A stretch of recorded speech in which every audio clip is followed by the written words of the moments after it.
The sands of time are not too kind. And when is a game truly bad?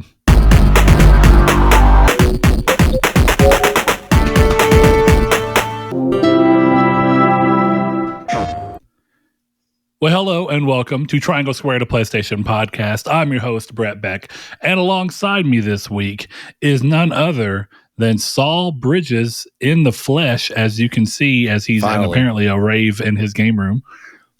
Yes. Hello, everybody. Lucky episode 259.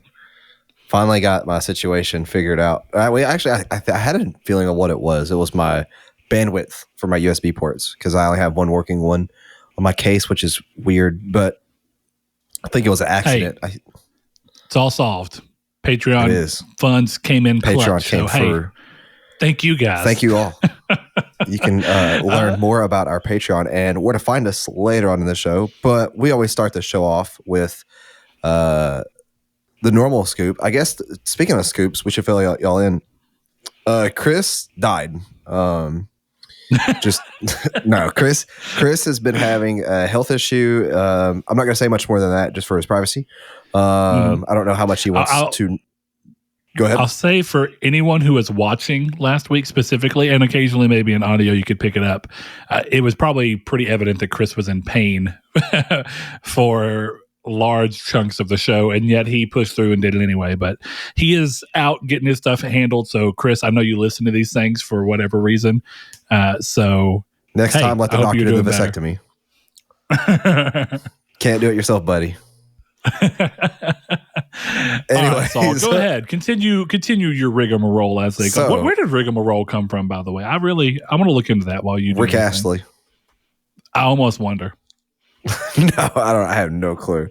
But we like to start off this show with a couple different ways. Typically, we do what we've been playing, and then we'll go into our community's take, and then of course we'll enter the news, which will then transition to the main topic.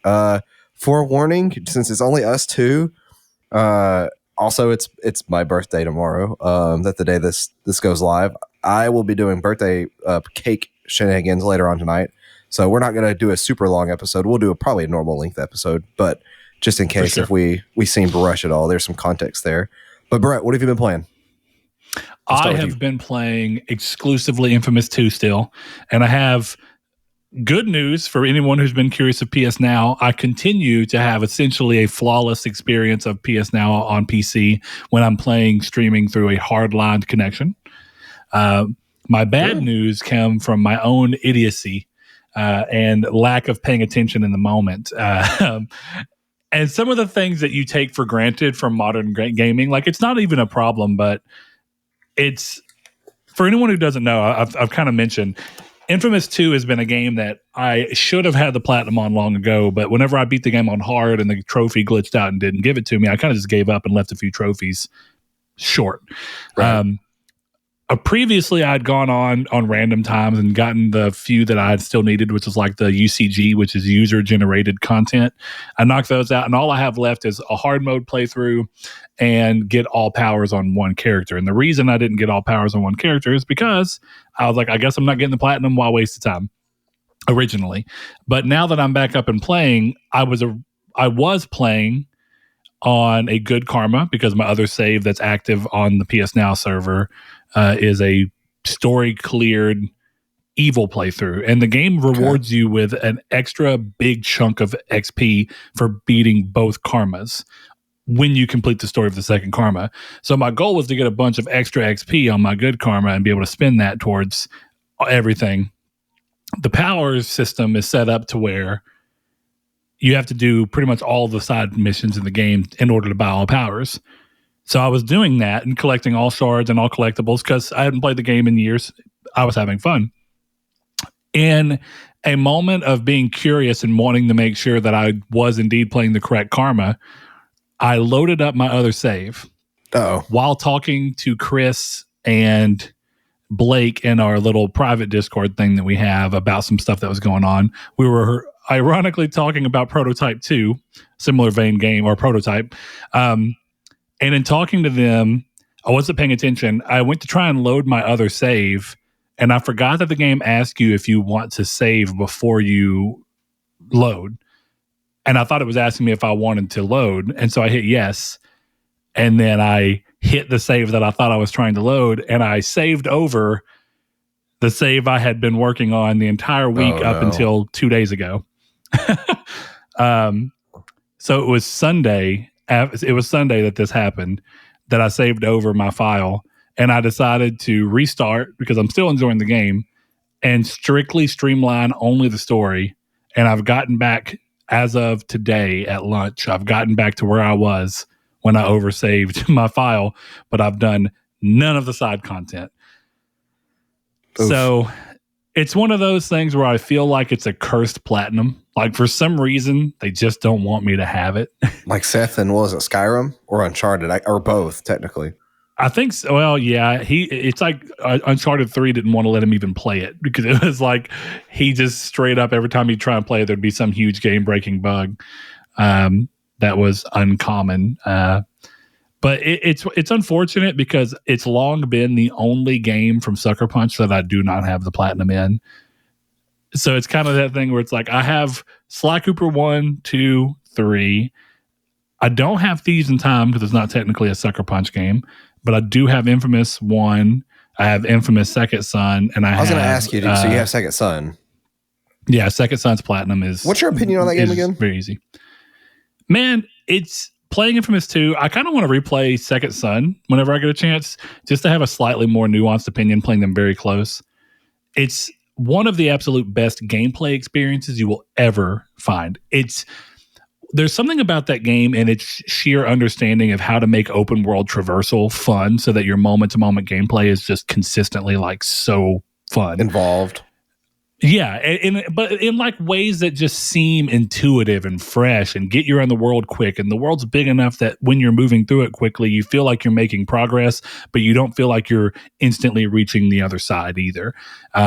And some of that's apparent when I'm playing Infamous 2, which is still a phenomenally well holding up game. It plays really well. But some of the things that come from the 4 different power sets that you have in Second Son, and some of the things that came with being able to streamline a bigger world with better draw distances, was that they were able to speed up and really look at how can you make traversal fun. So being at the bottom of a building in Infamous 2, you can grab these things that are occasionally on buildings. It's essentially like an electrical pole that it's like an elevator up. Like you grab it and it just shoots you all the way up to the top of the building, which is fun. But they're not on every building and they're not always around. Whereas when you change to like the smoke power in Second Son, you can, at the bottom of a building, you can swift through a vent and then you'll pop up from smoke at the top of the building in like a half a second. And once you're on top of the building, you can switch to neon and do the neon run and jump and make long, big arcing jumps. And then you can decide that you want to do your digital powers. And then suddenly you can look at a satellite that's on the corner of a building and then pop into it and it'll shoot you out across to it, toward the next one. And you kind of have like a digital after effects around you. And then lastly, you have the concrete, which kind of reminds me of the ice powers that you can do if you're doing the good karma in Infamous 2, where you can like launch yourself up on a pillar of concrete. On Infamous 2, you can launch yourself up on a pillar of ice. So it's just super fun. But the story, the characters, the motivations for everything, the understanding of what makes the morality system that so many games, like the karma system that so many PS3 games ended up trying to use, what makes it good, are completely gone there. Just terrible characters, terrible character motivations, a story that is hardly as good as 1 or 2. I mean, it's not bad, and I enjoyed it because of how good the rest of the game is. But bad side missions, there's virtually none. To get the platinum, you just have to clear every area. And then 2, clearing every area meant doing side missions that would give you sometimes more insight on what's going on in the world. So it's weird. It's like with one game, they absolutely perfected characters, morality, and still have solid gameplay, while the other one, they completely nailed gameplay out of the park and then just flopped on everything else. So it's worth a play. Yeah, see, that's what I was going to say. Infamous 2 is far and well above it in terms of quality. Back when I got my PS4, Seth had that game, and I borrowed it. And I played it. I barely remember it. I remember it having a really cool like spray paint mechanic, like where you would hold the DualShock 4 sideways. like spray paint. Actually, the gimmicky stuff is kind of cool until that's all the side content. Doing that in every district. But yes, I do. Yeah, that's a cool mechanic. Well, let me ask you this, because this is always something I am curious about with trophies. Is it a not so great mechanic when it comes to getting the platinum, or in general? Like, if you don't try to get the platinum and you don't try to clear all the areas, but you just feel like, if you're doing it sparingly and you're not at the end of the game and all that you have to do to platinum is just grind out these areas and clearing the area, pretty much every area has one of those spray paint areas. It's fun. I think the novelty doesn't wear off if you're actually playing it like a game and not going after trophies.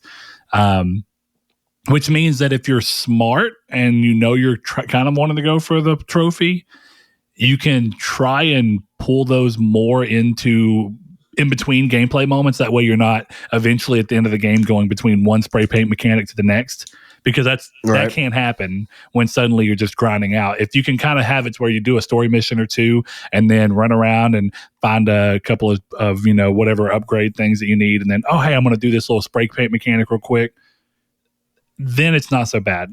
I think it's actually, it reminds me of, did you ever play Uncharted Golden Abyss? Yeah. Okay, I thought so. Did you beat it, or did you just kind of loosely play it? I don't remember, actually. I don't think I beat it. Okay, well, there's some really cool uses of the Vita's features in that I would straight up look at and say it's not just gimmick. It's the novelty makes sense and it works within the game. And I kind of like that, like setting up Delsin the way he was. He could have been a better character who still had a better arc. But I think looking at him and saying like he's somebody who's young and kind of rebellious and wants to do the spray painting, it's a cool idea to work this mechanic in, and I think it ultimately works. It's just, as with all things, if you do it too often, too much, it's just kind of like even the coolest things can get a little like, all right, I've done it enough times, Yeah, since that's the one that's most accessible, I'm pretty sure it's free if you have PlayStation Plus, isn't it? I think it's part of the PS Plus collection. Yeah, pretty sure it is. Yeah, so I might actually end up trying to play that game again. Incredibly gorgeous and incredibly. I remember fun. that. Yeah, I remember that, like how pretty it was. So. Mm-hmm. Yeah, if you ever get back around to it, it got a PS4 Pro patch, so it runs at I think 1440p, maybe 1800p, and it has HDR support. It's gorgeous. That'll be my first foray. And I think it runs. Games. I think you can turn the frame cap off, so you can make that game run at 60 frames per second, even though they didn't PS5 patch it. The game shipped with an unlocked frame rate, and you could go in and lock it. So if you're playing on PS5, it'll probably play at 60. That makes sense. Well, I might actually be interested in playing that game, because right now I'm kind of in between games. Yeah, I think if you played a little bit, at least, I'm pretty sure of, Sunset Overdrive, correct? No. Okay, it was Blaze that played Sunset Overdrive. I watched you play. That's what it was. Yeah, a little bit. I remember that. Sunset Overdrive's got some pretty fun traversal stuff as well, but it's interesting. Like, do you remember back when Spider-Man was being rumored before it was actually announced? And it was like, there's rumor that a Sony studio is making it. And then it ended up being Insomniac, which is not a Sony studio, but it was a Sony game. I remember at the time, because of the pedigree for Infamous, it felt like there's no way it's not Sucker Punch who's making Spider-Man. And I was just dead wrong. But, oh well. Guess I'm happy to be wrong. It's a good game. Yeah. You're not wrong on that. So, anyway, what have you been playing, man? Like I was kind of saying, I'm in between games. I've been trying to find a reason to play my Switch. That sounds like me. Yeah, like I often like lay in bed and like I'm like, this would be a perfect time to play Switch, but I don't have any games that I'm really like interested in playing, really. I guess I should say I forgot. I beat Metroid Dread. Like, I need to give that back to you. I beat that like a month ago. Oh, yeah. Did you like it? Yeah, it was pretty good. Good. So it's interesting that you say you're looking for something to play on there, because unless I'm just wrong, I don't feel like I ever recall you telling me that you beat Triangle Strategy. So what happened? No, too much dialogue in that game. Nah. It's actually kind of an age-old problem. Do you remember when me and you were talking about Pillars of Eternity? Yeah, it's honestly, dude, for for how bad that was, it's not too far off Pillars of Eternity level. Man, I remember I started Pillars of Eternity. I think it was I downloaded it from PS Now. I'm pretty sure, but either way, I started it, and I feel like I didn't play the game until I had already had it open and running for 45 minutes. Yeah, there is. I know Pillars of Eternity was a Deadfall. It's the pirate version of it, or it's the pirate. The second one, right? Pillars 2. Yeah, I was looking at reviews of that, and I remember just like this guy like scrolling through all this text, and I'm like, this isn't that bad of a problem, but I think I was looking at getting it for Switch. I'm like, I'm not doing that. Like that's ridiculous. And Triangle Strategy, we'll talk about Final Fantasy War of the Lions later, coincidentally, but I love Final Fantasy War of the Lions and Advance. Those are two, in my opinion, those are the two of my most favorite strategy games of all time. That game did not have over needed dialogue. There was times in which that game had no dialogue in between sequences. And there were times in where both those games had very little dialogue. Sometimes they had a little bit, but or a lengthy, a little bit of lengthy dialogue, but not too bad. So, Triangle Strategy just feels like there's a ton of dialogue, and I'm just not in the mood to play a game with all that right now. The way you describe that sounds familiar to how I felt when I was playing and enjoying for a small period of time, or a decently lengthy period of time, when I was playing. What was the name of the game they did before Project Octopath? Yes, Octopath Traveler. Oh, dude, there's no comparison in terms of dialogue. There's like so it's literally that much dialogue. worse because I thought there was a lot in that game, and I think it's because of the way they choose to introduce characters. So it's like you get a lot of exposition dump up front, and then it probably isn't so bad as you keep going on once you've introduced all the characters. You know what I mean? What's funny is I was telling Seth at work, I was like, playing Triangle Strategy just makes me want to play Octopath because it's so much of a better game. Like people crap all day long about Octopath's story, and overall, people were hoping that it had a story akin to Final Fantasy VI. There's nothing wrong with Octopath Traveler's story at all. People were hoping that it would tie in all the characters a little bit differently, but the story is like the individual story of all 8 characters. And then it's the little bit of exposition you have when they all meet up. And if you go into it with that mindset, because that's what they intended it to be, that's even kind of what the strategy guide hints to, because I have the collector's edition strategy guide right back there on that shelf. It's a phenomenal game. I love that game. But I couldn't even power myself through some of the stuff with Triangle Strategy. And I love it. From like the gameplay aspect of it, because it is true tactics. It is great in that regard, but the dialogue in between is just too much, which to be fair, they kind of did have that whole thing about like being able to pick your own like fate and stuff like that. So I get it. But one thing that I am not a big fan of, and this may be a somewhat unpopular opinion, but I am not a big fan of like some RPGs having to become slice of life RPGs. To become slice of life RPGs. Well, now, what do you mean by slice of life RPGs? I'm not Fire sure. Emblem Three Houses. I didn't play that, so I guess is it mechanics that kind of push you to do something in particular that you're not liking?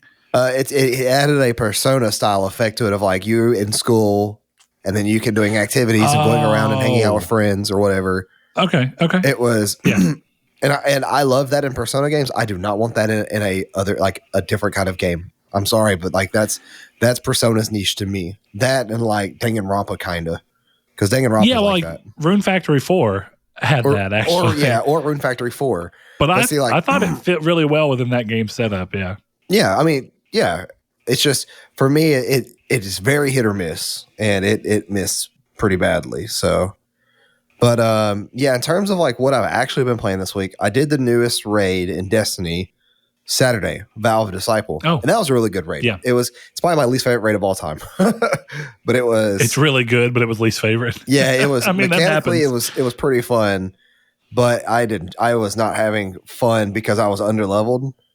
And the boss had this weird like not RNG mechanic, but the boss has this move like where like these ripples come out of the ground towards you, and if you're not paying attention because you're fighting enemies around the boss phase, you won't see it, and he'll shoot over to you real fast and kick you.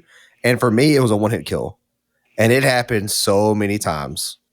Yeah. So and you have revive tokens as usual. Yes. So I'll have to give my full opinion on it as I'm done, or whenever I finish it up. Now that I'm at level to play it, but yeah, it was rough without being at level. I do not recommend it at all. What's level to play? It ends at 1550. Okay. And I was like 1524. I don't know if I will get back to Destiny anytime soon or not. I really enjoyed it, but it's just kind of one of those things where I didn't have enough people playing around me or enough people keeping me on it, so I was able to easily slip out. And the staying power for games like Destiny is that you get started and you enjoy what the game offers, but then you enjoy the friends and other people that you're playing with. Yeah, the camaraderie. And it was just kind of weird. It was like a lot of people were coming in and out at different times, and I just felt like most of the time I was on, I wasn't playing with anybody. So I just ended up beating what I liked about it, and then I was kind of like, I think I got on once or twice afterwards and still didn't really have anybody to play with. So I was like, yeah, I'm done. Yeah, like I'm pretty sure today starts the Guardian games. So like you'll be able to do... I'm pretty sure I got the email. Yeah, so you'll be able to do that, and that'll be a new playlist.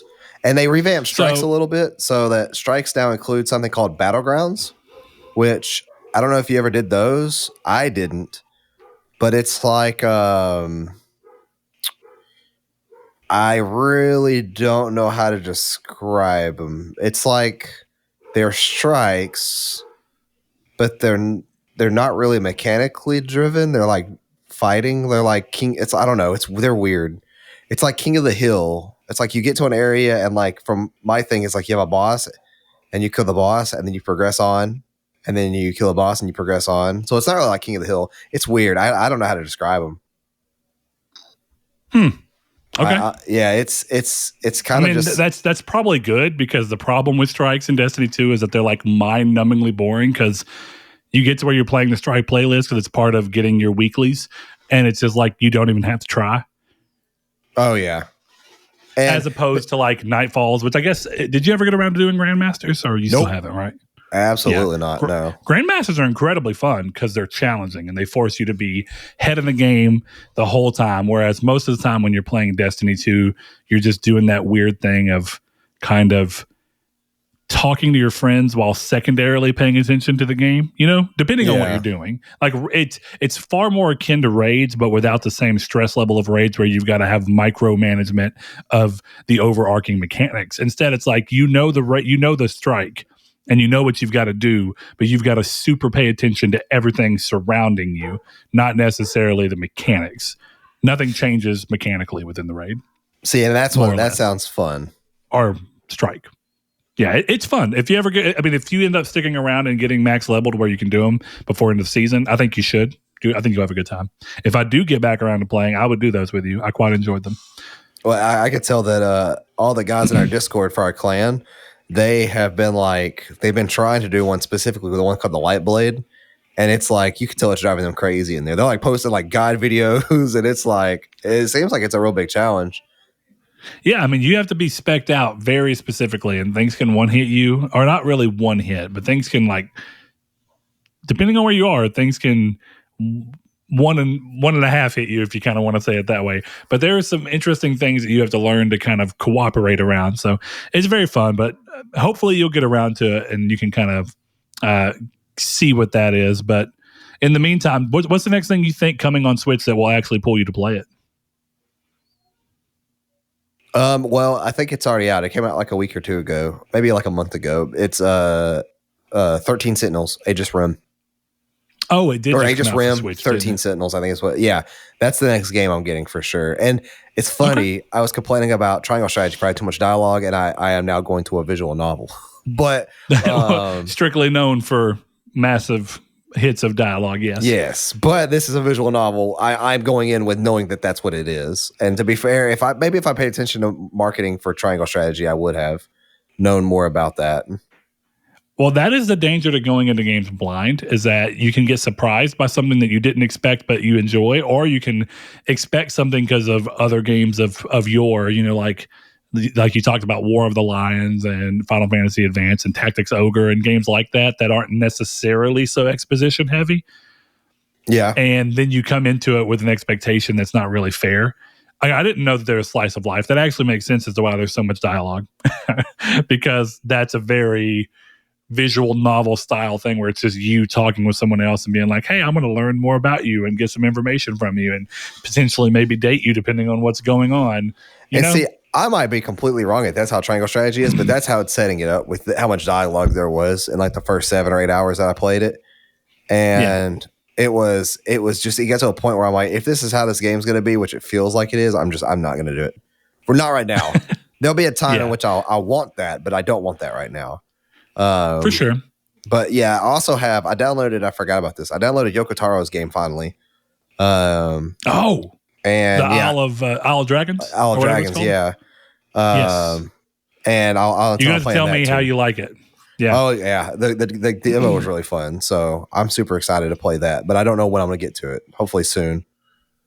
All right, nice. So, well, moving along into the community's take. Yes. The community's take last week, as we talked about, was kind of this idea of if you got to choose what the first classic PlayStation game you'd like to see brought forward with the new PS Plus service, or whatever is going on with the idea of the preservation team, as it's being called, maybe even something with some form of enhanced backwards compatibility, what game would you choose? And I said any game from any generation, as long as it's tied to PlayStation, doesn't really matter. And I was really hoping to get some interesting answers out of this, and I feel like we did. So without further ado, Rude Days 93 over on our Discord, which you can use to answer these questions as well. We always have the link in the description below. In the community's take section of the server, he says, all the Ratchet and Clank games for me. I played some of the first game on PS4 and really enjoyed it, but even if there isn't really a big story connection up to A Rift Apart, I just don't have the motivation to finish right now, knowing I can't go through the other games. And Rude Days 93 is a patron. He has a cool blue name in the Discord. If you want to be just like him, you can head over to patreon.com/Nartech. But as for Ratchet and Clank, there are a ton of Ratchet and Clank games that I think a lot of people would really enjoy playing.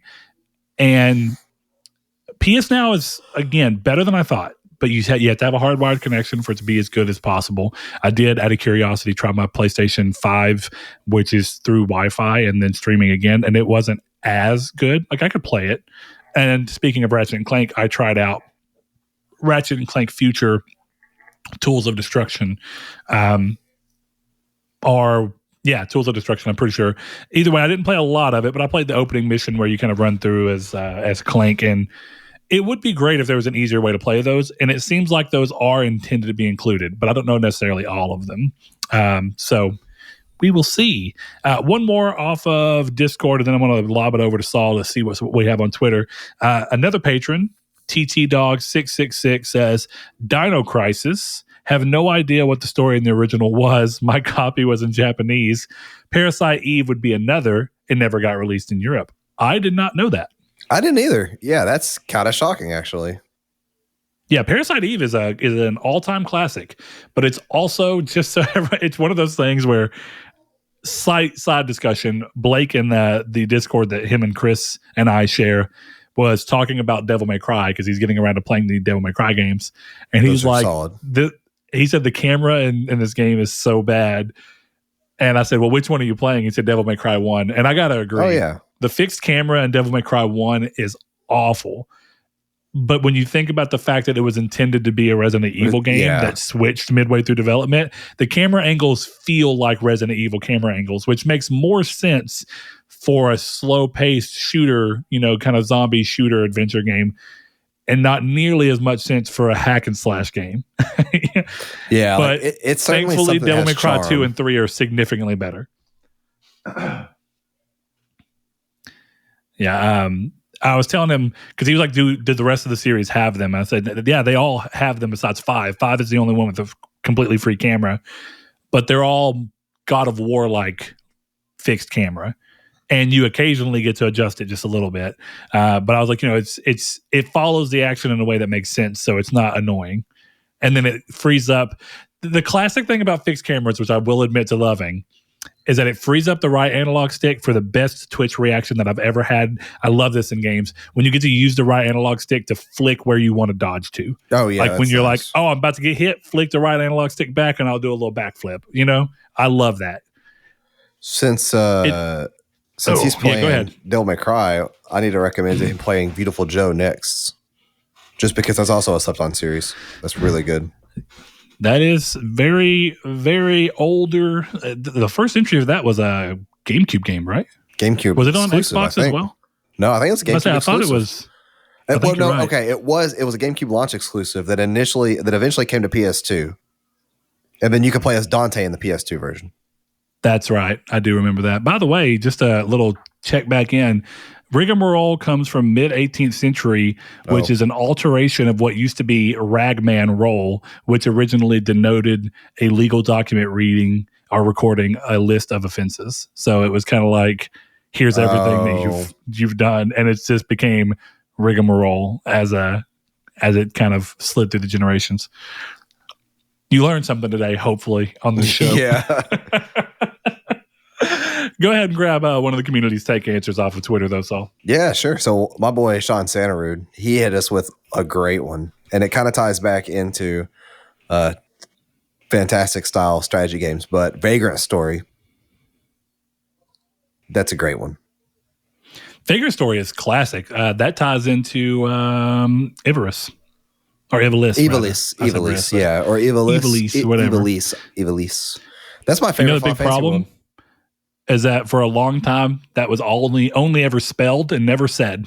So you're just left to come up with... It's the same problem that happened when people are like Titus and Titus, and it's like... Well, they say it in 12. But the upside is... Don't forget about 12. They do. I know 12 was the first time it was said. And to be fair, in Final Fantasy X, they totally say Titus's name. Oh, they do. It's Titus. Well, no, it's not. It's Titus. Inverse. Yeah, he's called Titus in Kingdom Hearts. Yeah, that's what it was, which feels like a retcon that I refuse to acknowledge. Well, it's kind of like Aerith being Aerith. Yeah, all you mean that Aerith situation of being Aerith? Isn't that it?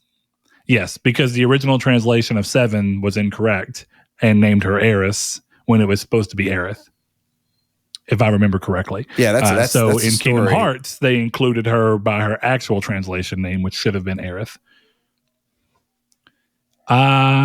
Interesting. Translations. Our boy Jose MC, he says Tomb Raider series.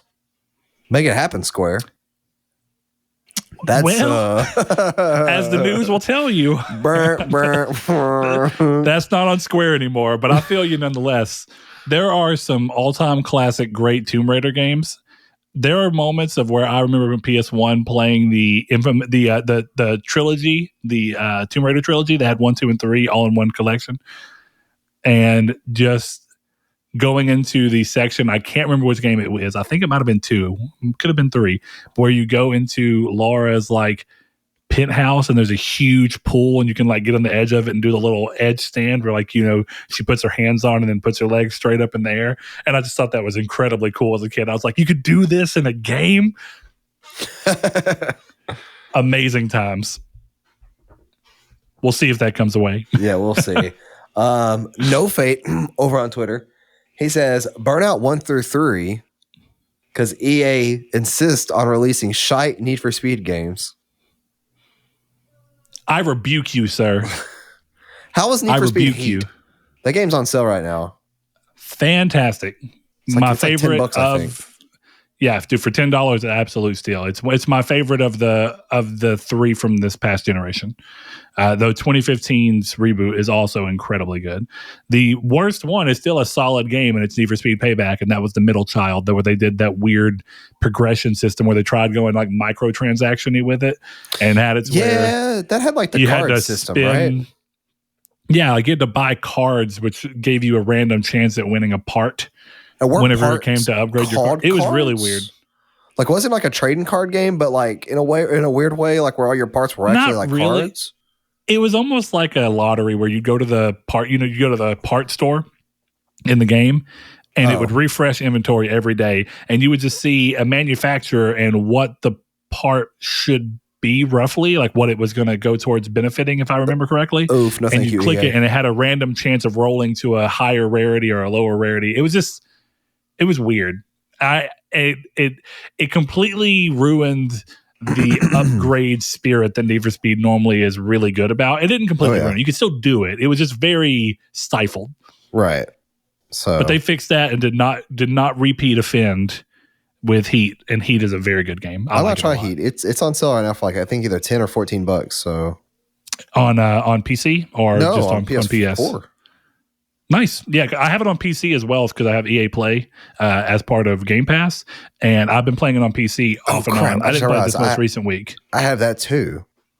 So you can play it for free on PC if you or Xbox technically, because I still have my Series X or Xbox. Yes, that dusty, that dusty thing. Why don't you grab some off of Facebook? Well, I just realized that I forgot you had a Series X stall. I'm not even lying to you. I completely forgot you got one. I had it for Halo, and I still have it for Halo, I guess. We'll see. Hey, look, I might ask to borrow that if a game, I have to remember what game it was. I was thinking of a game the other day that I was like, I would love to play that with enhanced backwards compatibility because there isn't a PC version. I got to remember what it was, though. I'll see. I might hit that up for a borrow. I mean, you borrowed my Metroid. Of course, that means I can borrow your $500. Yeah.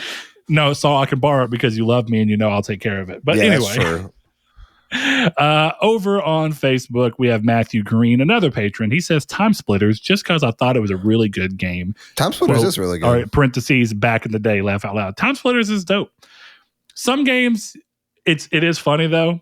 I was really hoping going back to Infamous 2 that I wasn't going to be like obviously struck with how bad the game is. And I'm so glad that it actually plays and holds up incredibly well. Because sometimes I'm genuinely scared to go back and play Infamous 1 because I love the story and I love the ideas, but that game is rough. That game is every bit of what 2009 gaming was, which is that I said it earlier in the Discord. PlayStation 3 and 360 was one of the most weird transitional generations in gaming, where a lot of what we know and love about modern games was kind of set in precedent during that generation. But the first half of the generation completely whiffed it, and the second half of the generation really nailed it. So you're just left with a bunch of games that if you try and go back and play, you're like, I see what they were going for. It's just not there. It's like it was in 2009 when there was nothing else to compare it to. But the moment they really found what clicked, and 2 years later you get Infamous 2 and it feels like an entirely different game, it kind of makes you be like, wow, this is 2010 was like the Y2K for video gaming in a lot of ways. So take with that what you will. We got some more over here, though. One from Kayla Allen. She says, this one's pretty hard for me to choose, but I've always wished they'd bring Crisis Core to consoles. You bet. I know it's not happening deep down in my soul, but I wish it was. There's tons of titles that are stuck in the past right now that would be cool to get. I'm anxiously awaiting when we will see the actual lineup of games. Oh, to add one other, just purely for nostalgia, I want Ape Escape 3. Nice. Man. I'm gonna tell you something right now. I've never played an Ape Escape game except for the PSP one. Oh, is there more?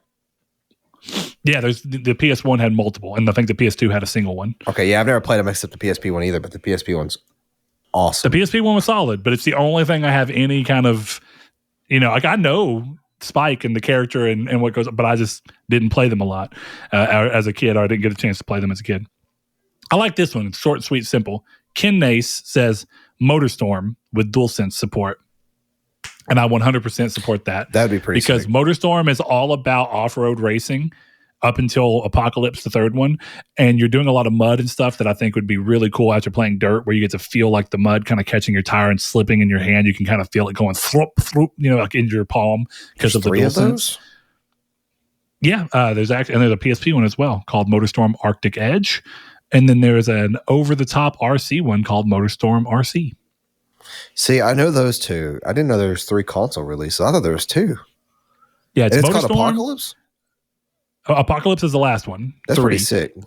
It was all right. I mean, like it's a big spectacle game, but that one you're driving in the city more, and it's kind of crazy because it's like the end of the world's happening around you. So like the buildings are like falling down, and you're having to like drive around through like as they're falling, it'll create like little paths for you to like ride around through. It's fun, but I think it kind of misses out on the more interesting off-road spectacle that Motorstorm and Motorstorm Pacific Rim.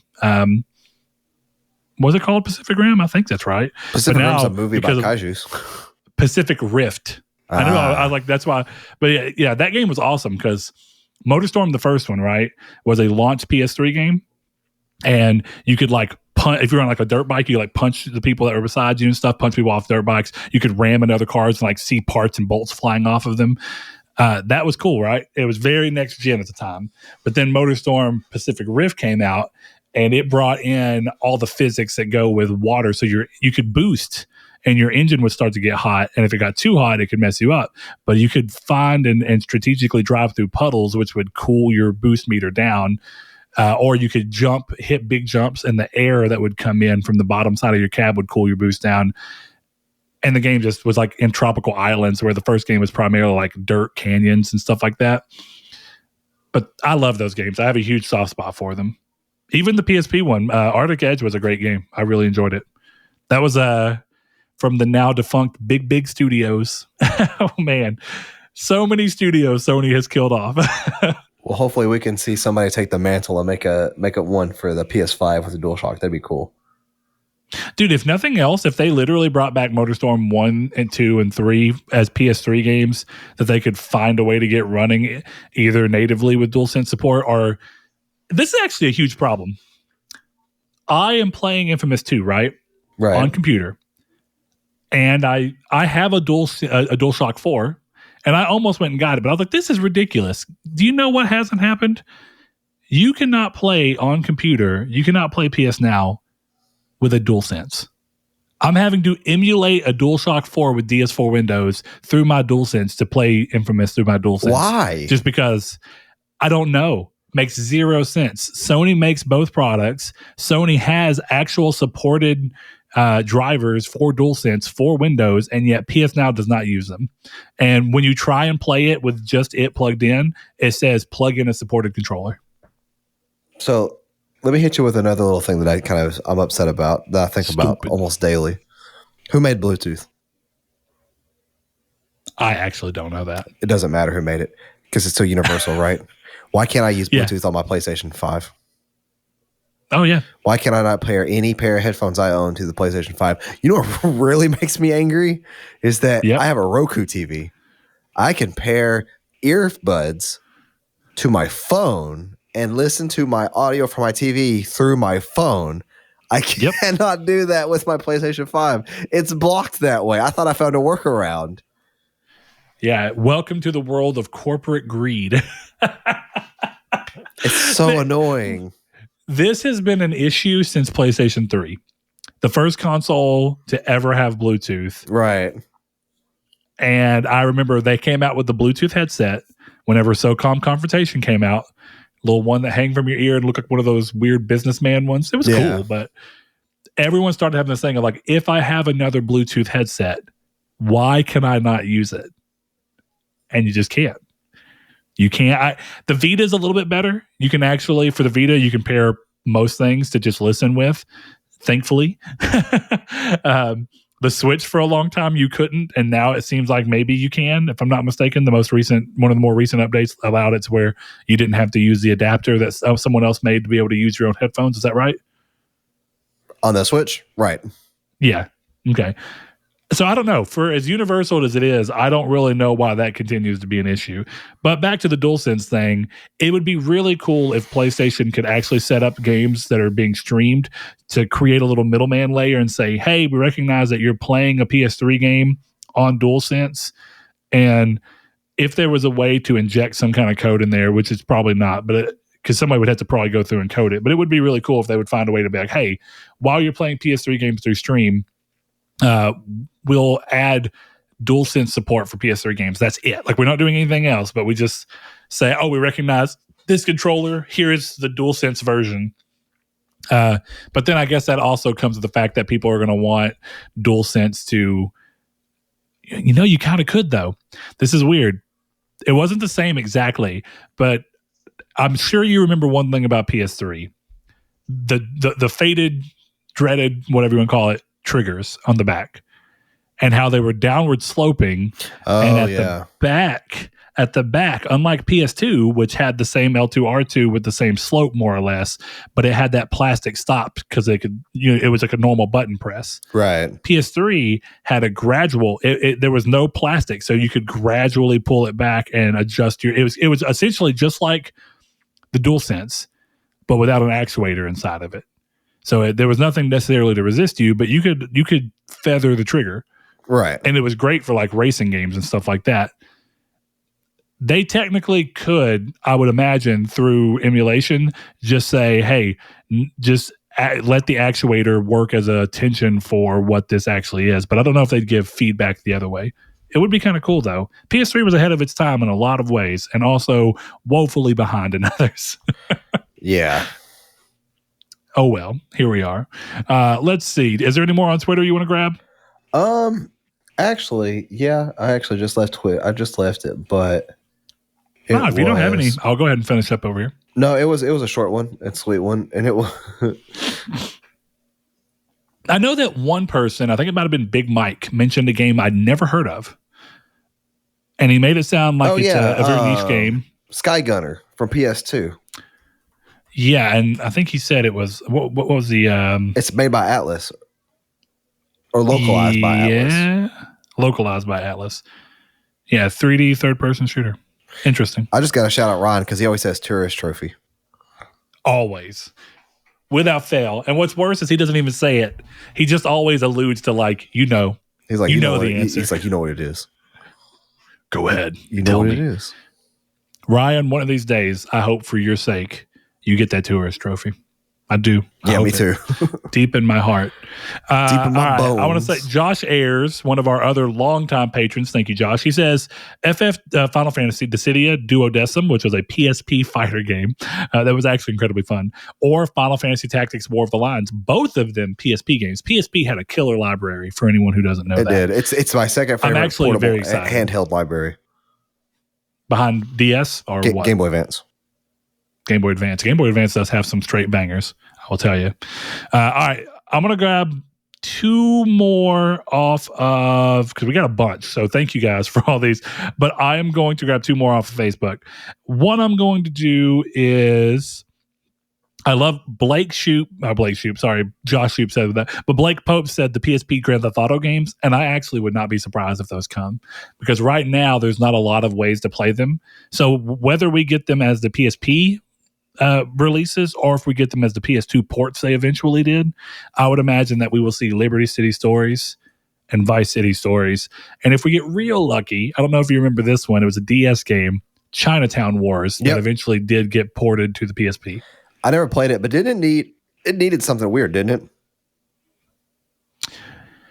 No, I think the way that it worked is that instead of it being the common 3D Grand Theft Auto that we were all used to at that point in time, it had returned to the Grand Theft Auto 2 style and Grand Theft Auto London style top down. That might be what I'm thinking of, yeah. Yeah. It was for the DS, to be fair. Yeah. It was kind of like Retro City Rampage, more or less, in style. But it had it wasn't like pixel graphics or anything. It was like real, 3D stuff. It just wasn't very robust or anything. Anyway, those are interesting, and those are also they were good games. They hold up pretty surprisingly well for the time. And the last one I want to choose from over here comes from Josh Shoop. He says, if I'm allowed to dream a little bit, I would kill to be able to play many of the Squaresoft PS1 games like Brave Fencer Musashi, Bushido Blade, Parasite Eve, and they're all stuck on that system, and it drives me nuts. More than any game, though, the best game that Squaresoft put on the PS1, yes, I feel more than Final Fantasy VII even, Xenogears, I would kill to be able to play that game. And I remember saying a while back that the true value in my mind, and it doesn't necessarily mean there's numbers to support it, but I think the true value of the idea of what Sony's saying, hey, we're going to let you play some old games. We're not going to do anything to them. We're just going to have them playable. The real value of that lies in games that have been stuck in such a way that they never have gotten re-released.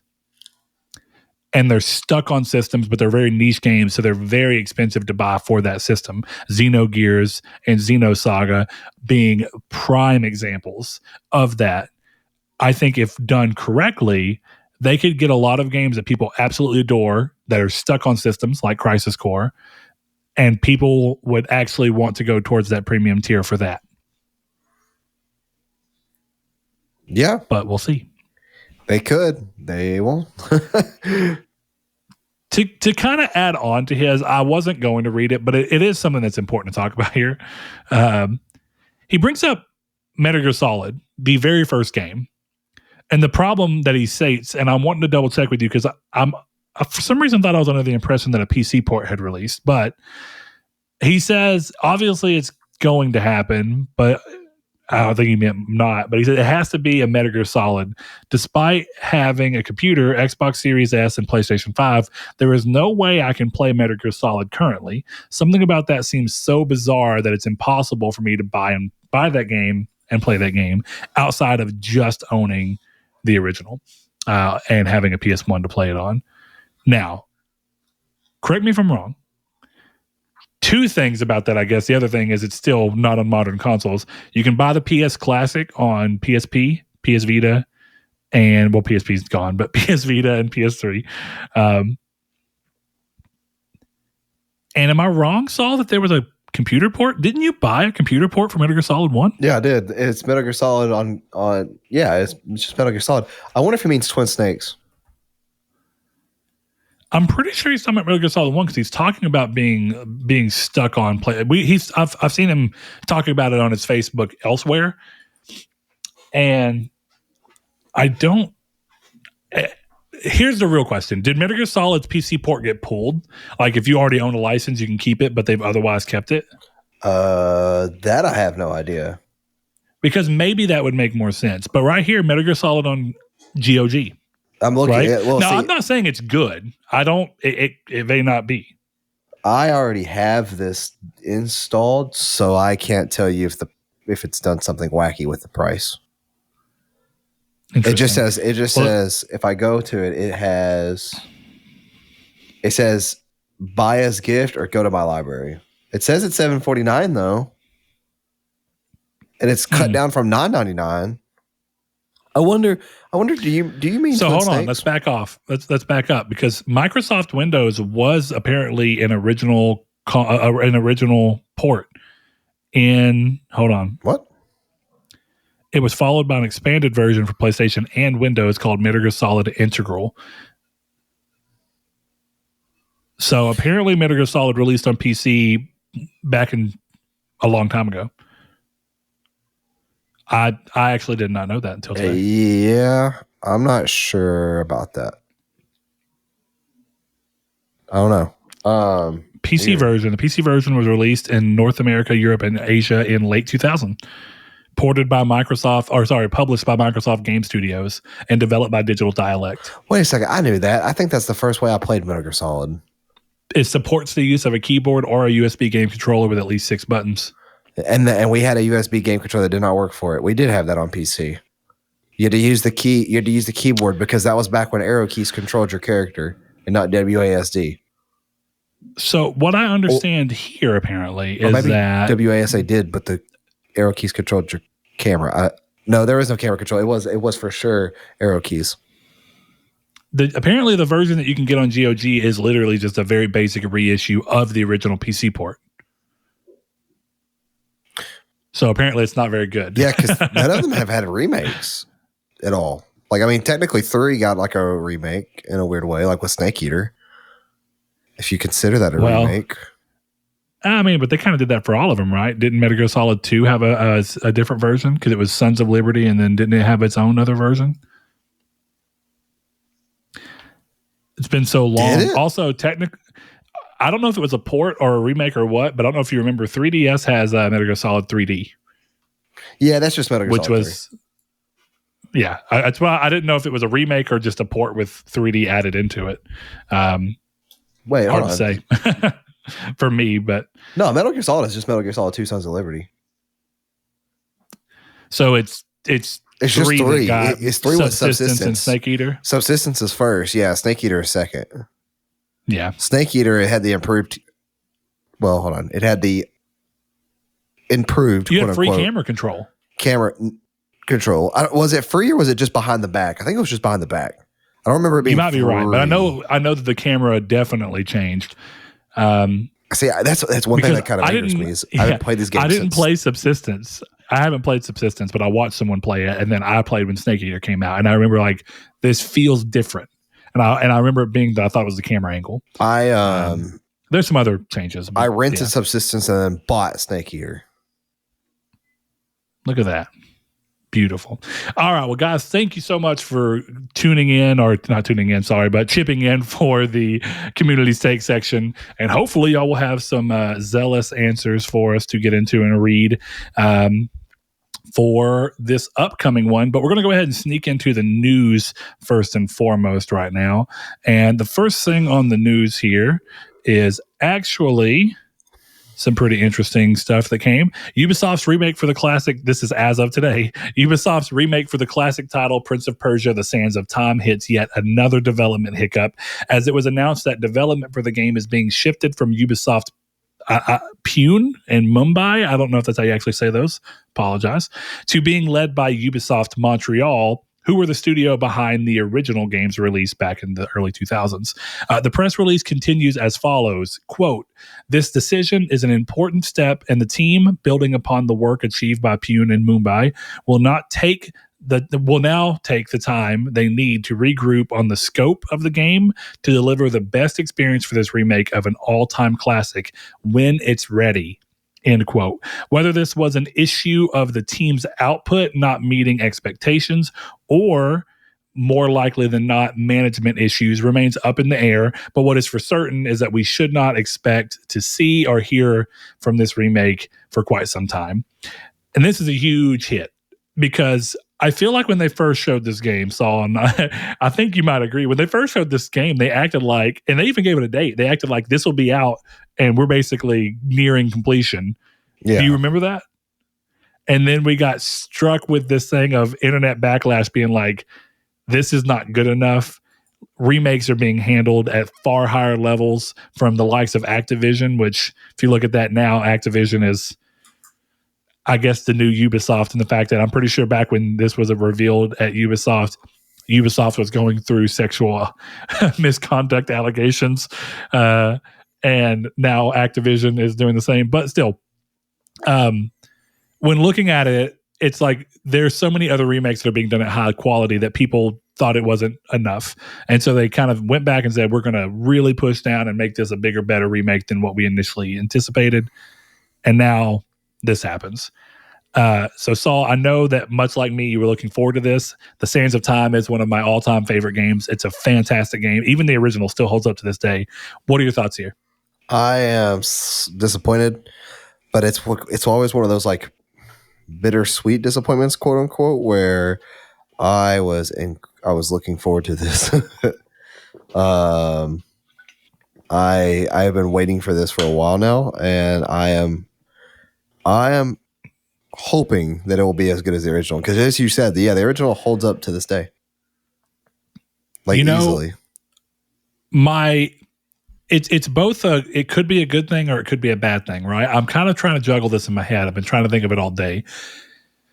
When they talk about reevaluating the scope for the game,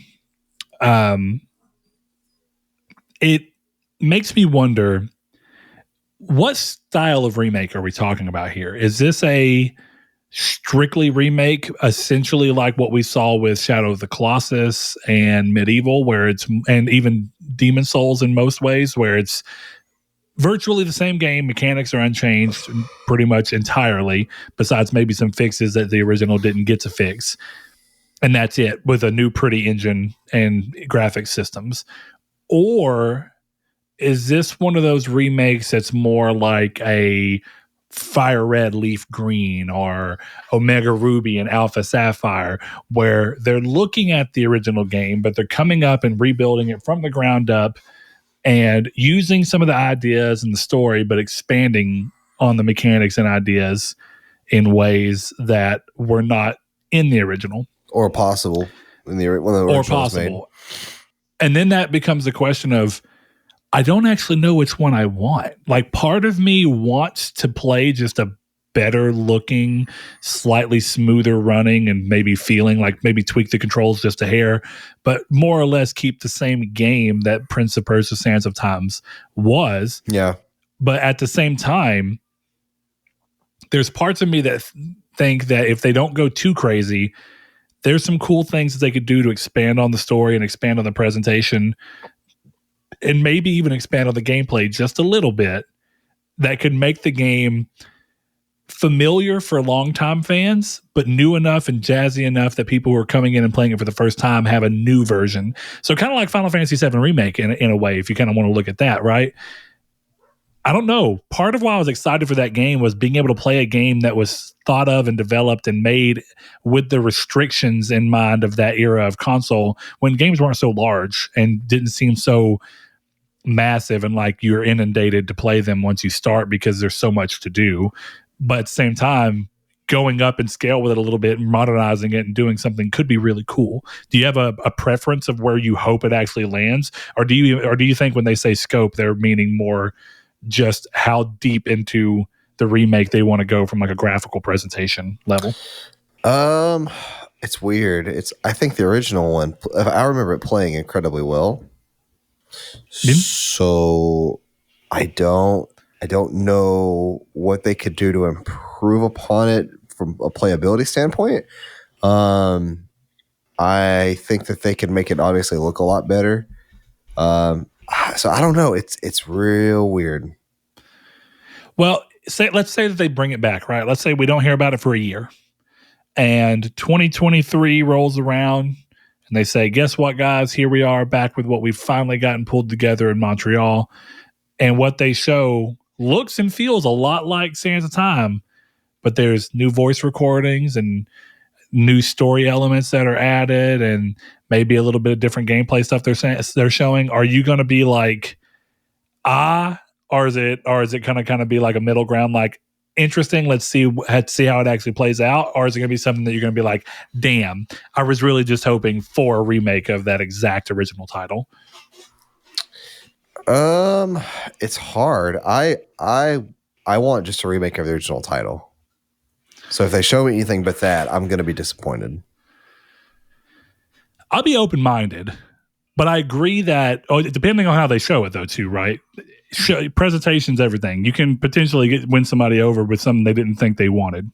It's possible. Good example of that being your trepidation toward Final Fantasy VII Remake just to play it and love it. True. You know what I mean? Very true. It can happen.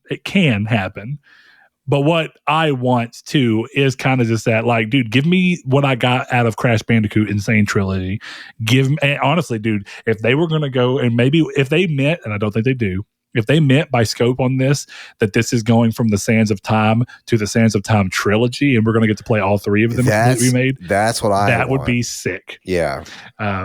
Even though I'm going to probably say the potentially unpopular opinion, the first game of those three is absolutely the best one. Every game afterwards has major issues, even though I like them for different reasons, and I think they're still pretty solid games. They have not aged near as well as the first one. And that became clearly evident to me when they did the Prince of Persia trilogy on PS3. It was a remaster of those three games that you could play. And I played all three of them. And I did not even beat the last one because I was like, the game is just fine. But it shows its date and it shows its age a lot more than the more simplistic setup and execution of the first game. Yeah. But I would still play it. If it was remade from the ground up, I'd replay it in a heartbeat. Because some of the glitches that were available, that were present in that game, could be accounted for and fixed. Was it you, or am I thinking of someone else who talked about? It might have been your brother, even talked about in the last game. And I always want to call it me. Revelations or whatever. Even though what's the actual last game called? It's going to bother me that I can't think of it. Sands of Time, Warrior Within, and was it Throne? Something. I'm trying to think. Two Thrones? The Two Thrones, yeah. Because it was Dark Prince and Normal Prince. And Dark Prince's power used your health. The problem with this is that I also replayed both 2 and 3 on PSP. I don't know if you remember this, and they renamed 2 into Revelations. What? So that's what they did with Assassin's Creed, wasn't it? Am I crazy? No. They came out with a game that was actually a prequel called Bloodlines for PSP, but it was its own original title. But I remember that the PSP version of 2 was called Revelations, and I remember being blown away that you could play that game on PSP. Really genuinely blown away. And then 2 Thrones had its own as well. Hold on. 2 Thrones PSP. Rival Swords is what the PSP version was called. I don't really understand the choices there, but yeah. Anyway, I would love to play all those. If that's what they come back with and say, hey, we've converted this to a trilogy to be more like what you've seen out of Spyro and Crash, even though I don't anticipate that, because the difference here is that all 3 of those games are significantly larger games than Spyro or Crash individual games they are. Absolutely. If we're just being honest. So we'll see. Anyway, do you have any closing thoughts on that? Or are you ready to move on? No, I was going to say though, since I don't have a lot to say in the next couple of news segments, I'm going to take this chance to go use the bathroom real quick. Bet. All right, let's see. Next thing up, after users were taking advantage of Sony's policy for existing subscriptions converting into the new tiers for the revamped PS Plus, Sony has blocked subscription stacking and have stopped redemption of prepaid cards until the new service launches. And that means whatever the date is for your area. So if you're in North America, I think it's like June 13th or something like that. As a result, anyone who was able to redeem before this move will see their existing subscription transfer as originally planned, but a new conversion table shows how unredeemed prepaid cards will convert to the new service once it launches and you're able to put them in. So a 1-month PS Plus prepaid voucher will get you 31 days of the base PS Plus still, 20 days of the middle tier extra, and then 17 days of premium. 3-month prepaid card of PS Plus will give you 92 days of PS Plus Essential, 58 days of PS Plus Extra, 46 days of PS Plus Premium. 12 months, a 1-year card will give you 365 days of PS Plus Essential, 219 days of Extra, and 183 days of Premium. PS Now, very similar. A 1-month card will get you 40 days of Essential, PS Plus, 25 days of Extra, and 21 days of Premium. 3 months will get you 105 days of Essential, 66 days of Extra, 53 days of Premium, and then a 12-month PS Now card will get you 365 days of PS Plus Essential, 219 days of PS Plus Extra, and 183 days of PS Plus Premium. So if that was a lot for you to get in, you can find that chart in a couple of different places. But hopefully you didn't spend too much money just to end up getting hit with this. Though I don't blame them. Even Microsoft eventually decided to close their loopholes for the majority of the loopholes that they have for Game Pass that you can get through Xbox Live Gold. So we will see what ends up happening there. So hopefully no one was impacted too hard. Next thing up, PS Now is soon to be drawing to a close, but may sees the service add Naruto Shippuden, Ultimate Ninja Storm 4, Soul Calibur 6, and Blasphemous to the service.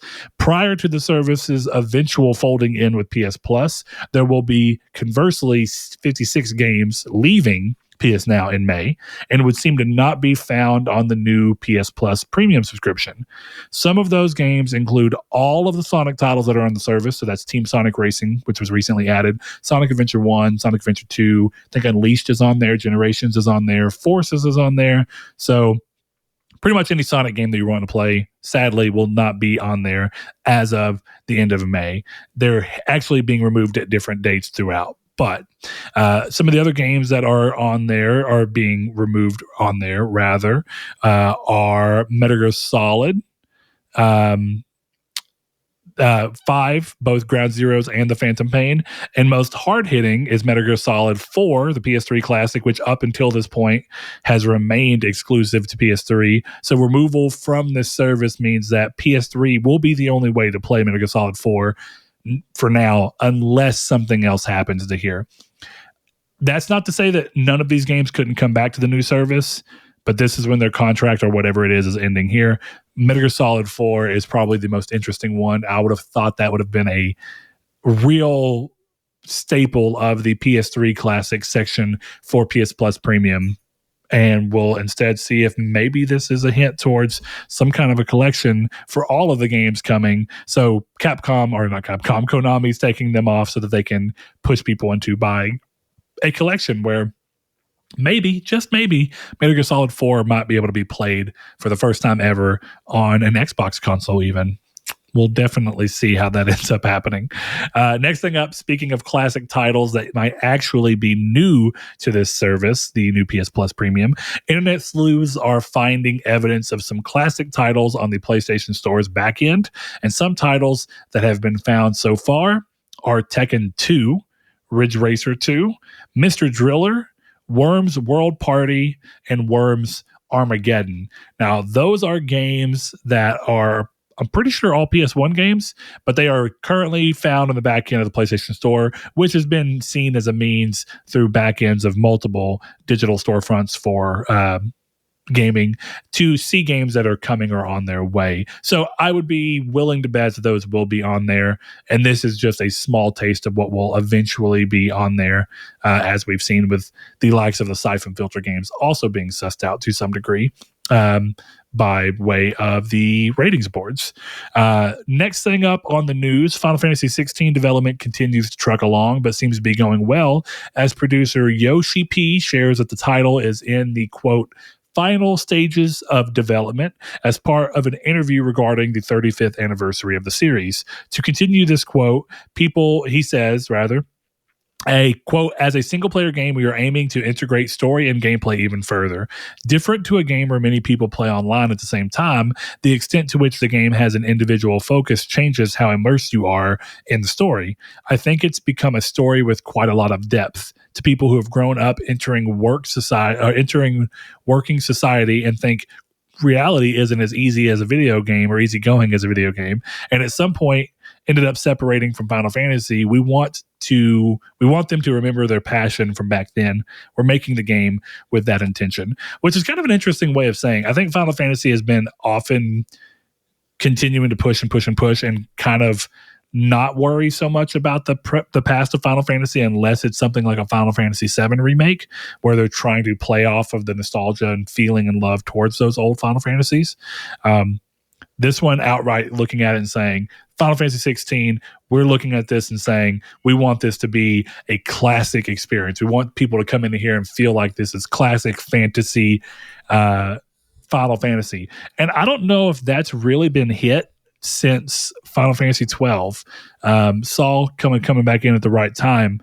Final Fantasy 16 kind of being looked at and saying that he wants people who've grown up, entered working, society, and kind of separated Final Fantasy. He wants them to remember the passion for Final Fantasy from back then, and they're making the game with that intention to bring people back around. Yoshi P is pretty popular in regards to Final Fantasy, primarily due to his work with the online games. But I think he understands what Final Fantasy fans of long ago want. And I feel like it's a very different strategy from Square to be outwardly saying, like, we're making this with Final Fantasy history in mind more so. When I feel like the last time that was really the case was Final Fantasy 12. Yeah. I think Final Fantasy 13 had some aspects of it because people often say, like, oh, that game's too linear. People who say that, I feel like, didn't play the first 10 hours of Final Fantasy 10. Yeah, because really any of the early Final Fantasy games. They're very linear games. Yeah, well, they just trick you into thinking they're different. Yeah, like because of the world map. The first hour and a half of 6 opens up pretty easily, but yeah, like I feel like 13 was pretty linear.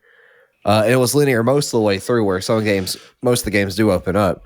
But Final Fantasy is in my top 3 favorite franchises of all time, probably. If not top 3, it's top 5 for certain.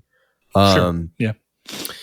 For me, I am super excited to see how they're going to handle 16. I'm in love with the aesthetic. I'm in love with the character design, the art. I'm in love with everything about the game so far. And I'm kind of hoping that keeps going because, like you mentioned earlier, Final Fantasy VII, it became this kind of ace in the hole for me with them. Was like, yeah, this is really good.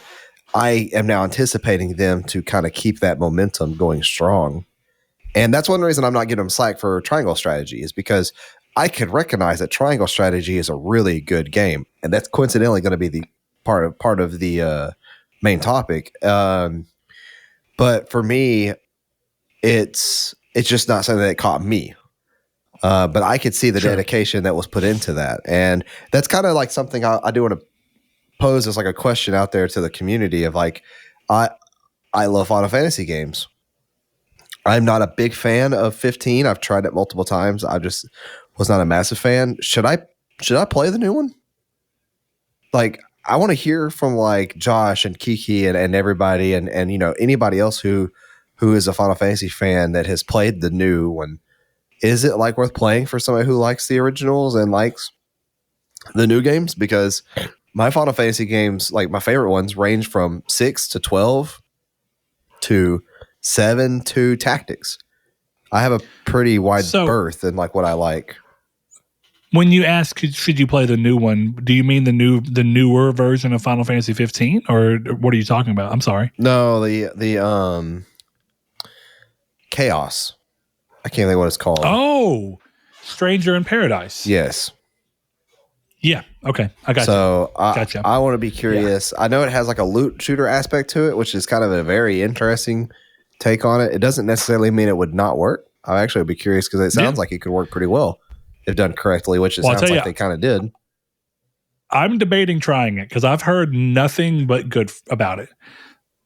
And I mean, really, that it's surprising that people are like, it's a little weird for a Final Fantasy game just because it's the style of game you don't anticipate from Final Fantasy, but that everything else about it they really like. Not necessarily that it has to tie in, but like a lot of people seem to think that the way the game ends and ties into the story and stuff is something that longtime Final Fantasy fans will really like.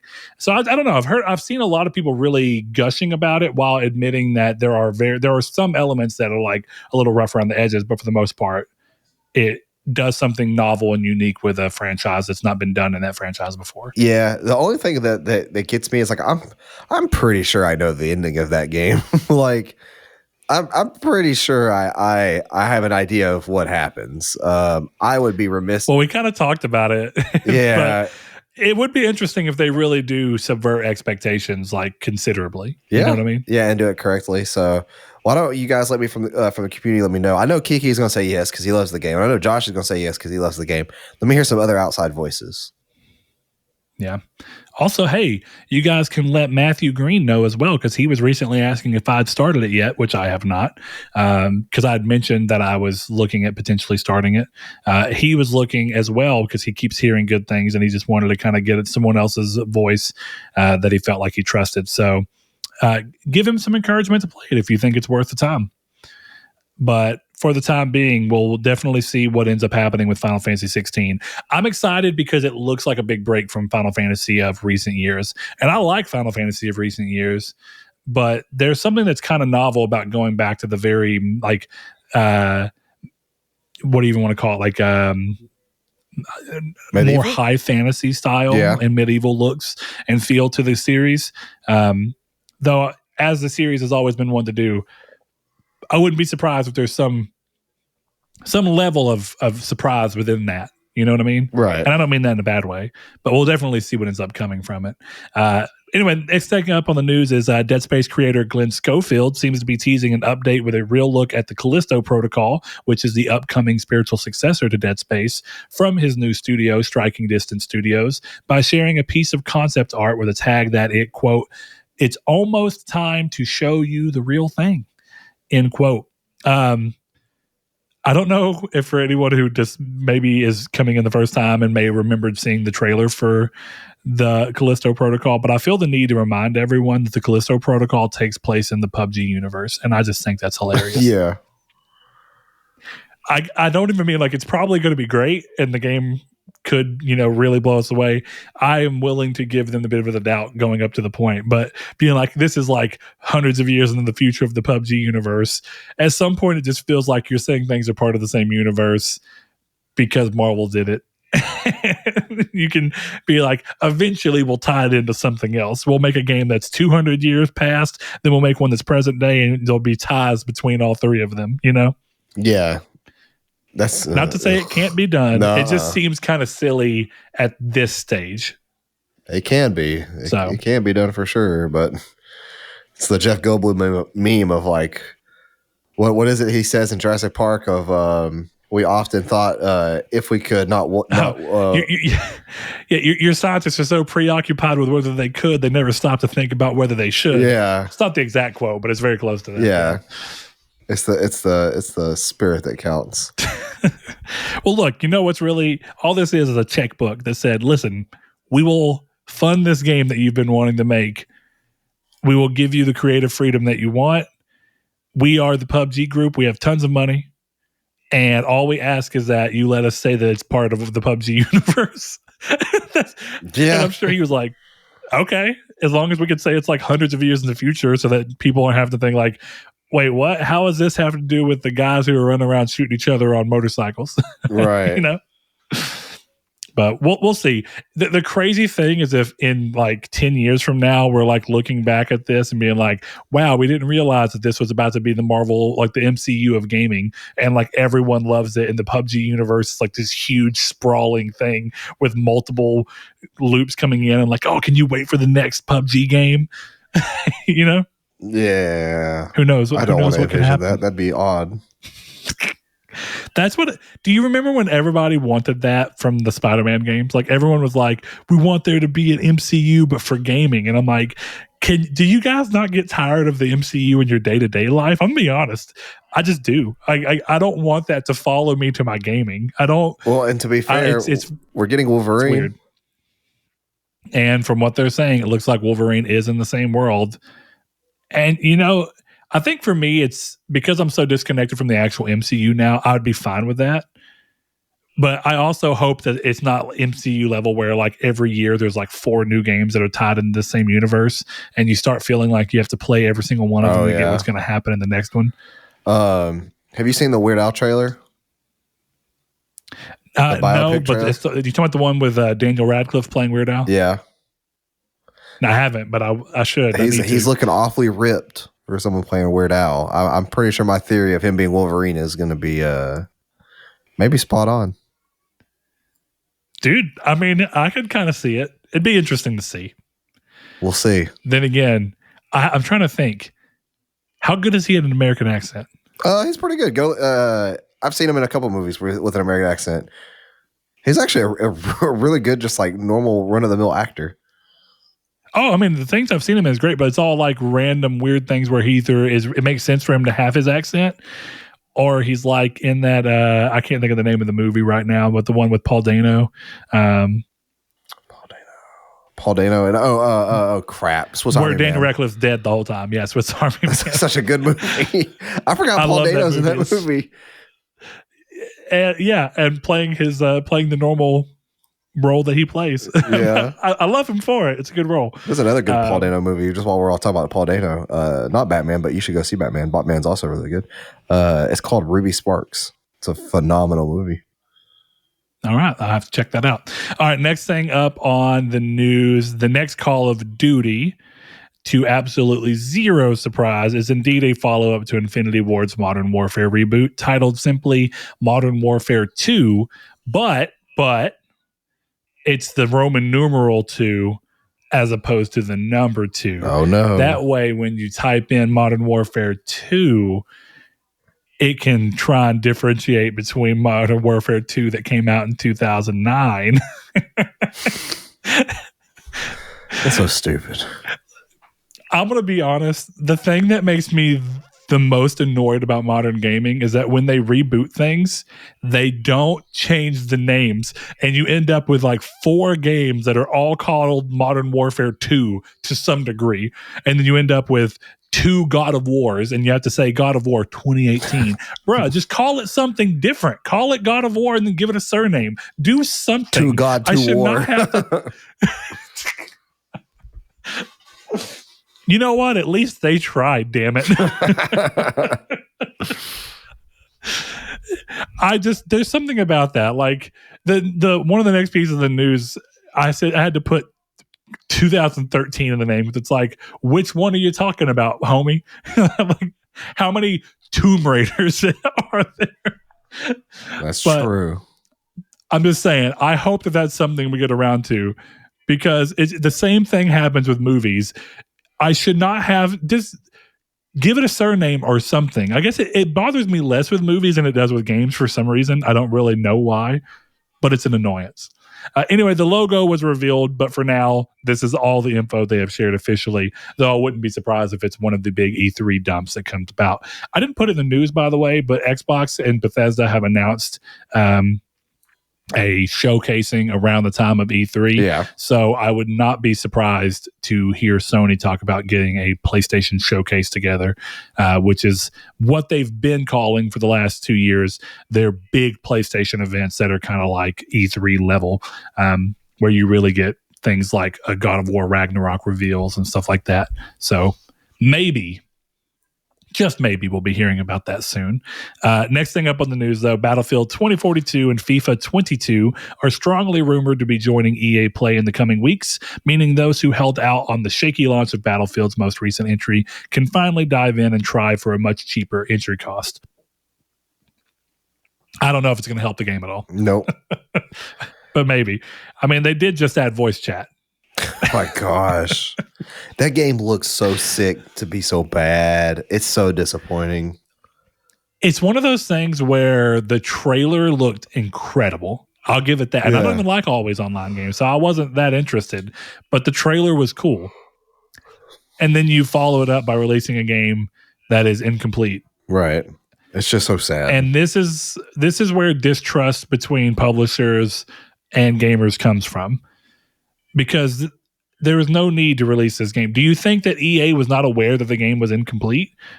Do you really think that people behind the game were like, yeah, it's completely done, feature finished, go ahead, put it out, EA, put it out? Yeah. And then EA was like, darn, you snuck one under the rug, we didn't know it wasn't done. That's not the way that happened. EA just pushed a game out that wasn't ready, and they shouldn't have. And you know, that's the kind of stuff that gives you the multiple years of people saying EA is the worst company to work for in America for years and years. So you know, you can kind of see how people reach the points that they get to. Anyway, next thing up in the news, and this is a pretty big one. Embracer Group, the conglomerate over the likes of THQ Nordic, Gearbox Studios, Saber Interactive, and more, have announced a deal to acquire Square Enix's Western studios and their IP that include developers such as Crystal Dynamics, Eidos, and Square Enix Montreal, and legacy IP such as Tomb Raider, Deus Ex, and the relatively dormant Thief series, for example. The deal will include over 50 back catalog games from the studio's library and fits perfectly within the likes of THQ Nordic being a haven for older or abandoned IP from previous publishers. Square says the move will set them up for a quote, more efficient allocation of resources, end quote, and that they intend to use the revenue generated by the sale, which was $300 million, by the way. Can you believe what a steal? 3 studios and all this IP, but they will use this money to invest in new businesses involving the blockchain, whatever the hell that means, the AI, and the cloud. Embracer says that the move was to capitalize on, quote, compelling opportunities to grow these studios, end quote, and invest in their catalog of beloved IP, such as the Legacy of Kain and Thief series, which have been dormant in recent years. So for all of you who have been wanting either a Legacy of Kain remake, a Soul Reaver remake, or just a new entry, you might finally be getting it, because Embracer has done a great job of bringing new entries to beloved titles, just to see what's going to happen with them. I mean, we got Darksiders 3, we got Darksiders Genesis, we're getting a new Saints Row. They are not scared to put money behind games that people love and see if they'll sink or swim. So that's interesting. And I really do hope that we get some kind of return to both Thief and Legacy of Kain. There's already a new Tomb Raider that's being made, as was kind of confirmed by this. But I think the most surprising thing here from anyone is that if these studios are going to be sold, I think a lot of people would have guessed that, considering how close the initiative from Microsoft is with Crystal Dynamics, and the fact that Crystal Dynamics is essentially being the lead studio while the initiative is kind of like a support studio for their own game, for the Perfect Dark game. I think a lot of people were surprised that this is not an announcement that Microsoft had chose to acquire these, and that it was instead the Embracer Group. I have a question for you, Saul. Sure. One of the things that's going around right now, one of the things that's going around as a result of this, I think this came from Jeff Grubb, but it's also something that a lot of people could come to just by looking at it, is that there's some thought process here that what they're doing is kind of slimming themselves up to a core business that they find to be competent and that they run pretty well. And I think anyone can tell you that their Western-based studios have often seemed to have been poorly run and mismanaged at Square Enix. But a lot of people are looking at this and saying, is this evidence that you're trying to prune themselves and get themselves into a position where they're more marketable to be acquired? Do you think that that has anything to do with this, or do you think they were just tired of constantly expecting too much? Just because the long running thing is, oh, the Western titles underperformed. So, what are your thoughts?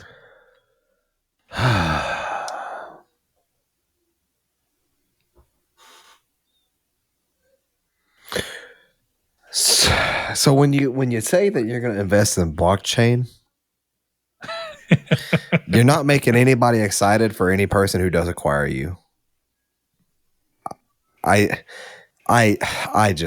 speechless at this. I think it's the most out of touch thing that I've ever seen come from a video game company. If that makes sense. This is in terms of like the functioning, the way that a company is selling or managing. This in Microsoft 2013 is baffling to me.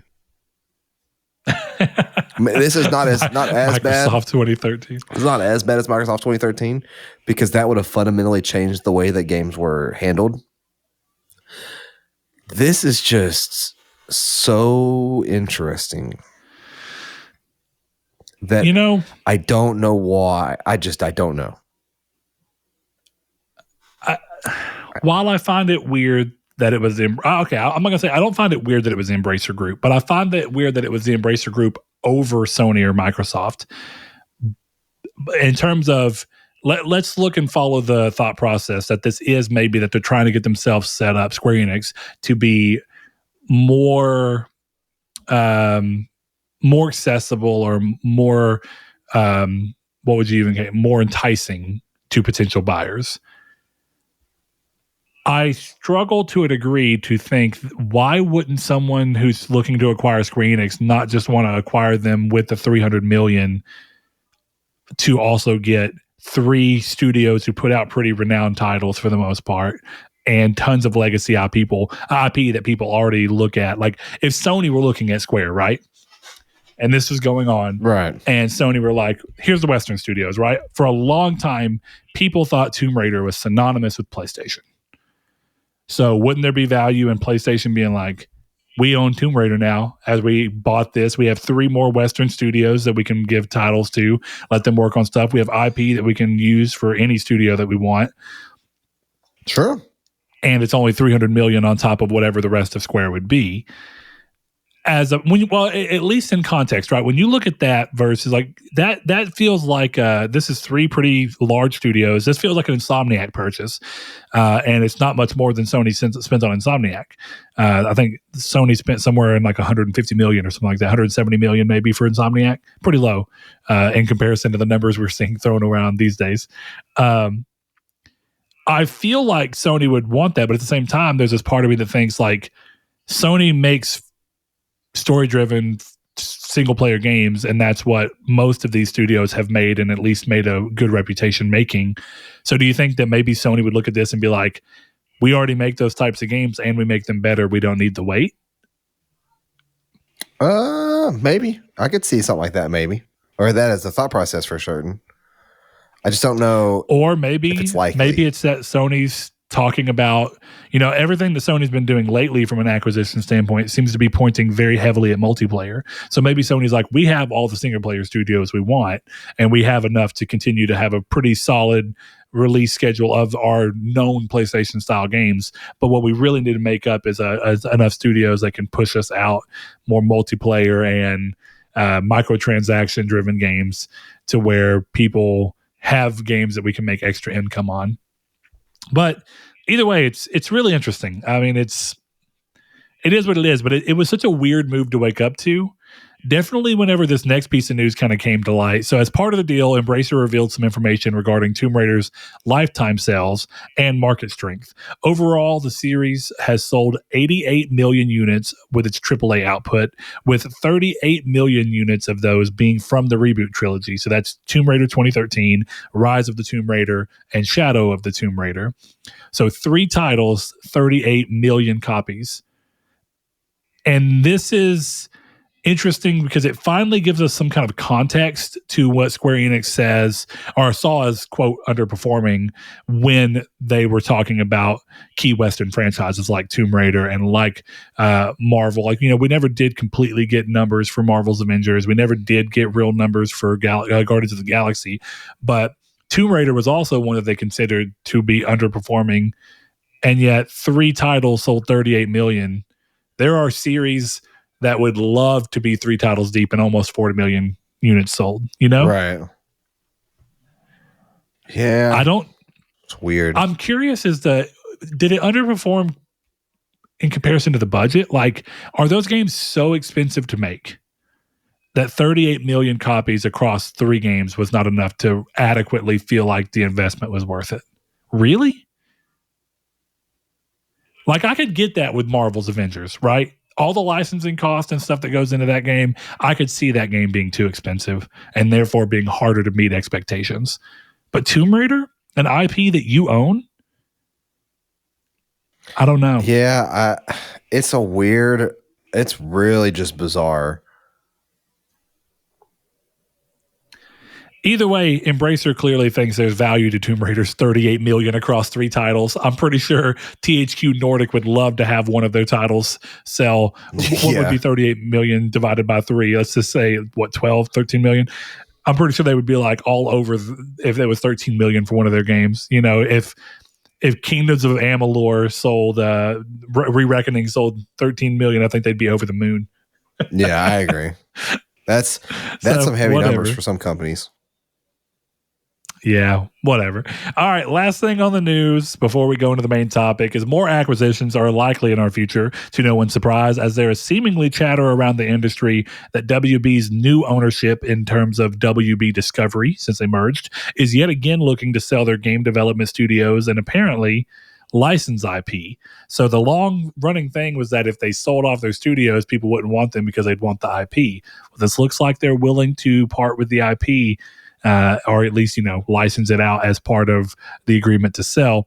This comes from Imran Khan's Twitter, where he states that from what he's hearing, interested parties may include EA, Take-Two, Microsoft and Sony, because of course, Tencent, NetEase, and PUBG Corp. As always, consider this a rumor and take it with a grain of salt. But it's not the first time we've heard of this in terms of them wanting to shed weight in terms of WB's gaming studios. Originally, it was when AT&T was trying to sell them off, and now it's with Discovery coming into play. So I would say where there's smoke, there's likely fire. Doesn't mean that this is something you should absolutely believe, but it's starting to seem like there might be something to it. So here shortly, we may end up hearing about Rocksteady or something being either exclusive or run by the CCP. So yeah, we'll see what comes up of that. Saul, I don't think you have anything to say on that, but I'll open the floor for you before we go into the main topic. No, yeah, nothing much to say or think on that, really. Well, I'll tell you right now, Chris had something he wanted to say here as he voiced Sony buy NetherRealm, please. Yeah. He's been saying this for a while, just to throw that out there. Now, my real curiosity is I doubt Discovery would want to sell part of the studios when they know that there's somebody who would take all the studios at once in one deal and they wouldn't have to worry about all the extra paperwork from being like, you get NetherRealm, you get Rocksteady, you get WB Montreal. You know what I mean? Right. So doubtful. But hey, Chris, maybe Sony buys NetherRealm alongside Rocksteady and WB Montreal and all those other studios, Avalanche. So we'll see what ends up happening. The main topic that we've landed on for today, though, kind of came about from a number of different things I've seen where people online are kind of communicating and talking about games, and how often this even happened to a degree with like Chris and myself on air and sometimes in private conversations that we have with Blake. And at what point is a game bad and genuinely bad versus, or at least what point do you consider a game bad versus you just consider a game to not be your cup of tea? Or do you really view it as if a game is not your cup of tea and you don't like it, ergo it's bad? And I think I kind of wish Chris was here, but this is going to be the community stake, so he'll get his chance to come in next week and kind of give you his spiel. But Saul, I'm going to open the floor up to you with that question and kind of see what you think. So at what point do you consider a game bad versus a game just not being for you, or, you know, as they colloquially say, not your cup of tea? So for me, objectively, I should say, a game is bad when it has performance issues. If you're making a game in 2022 and your game has performance issues, something's wrong.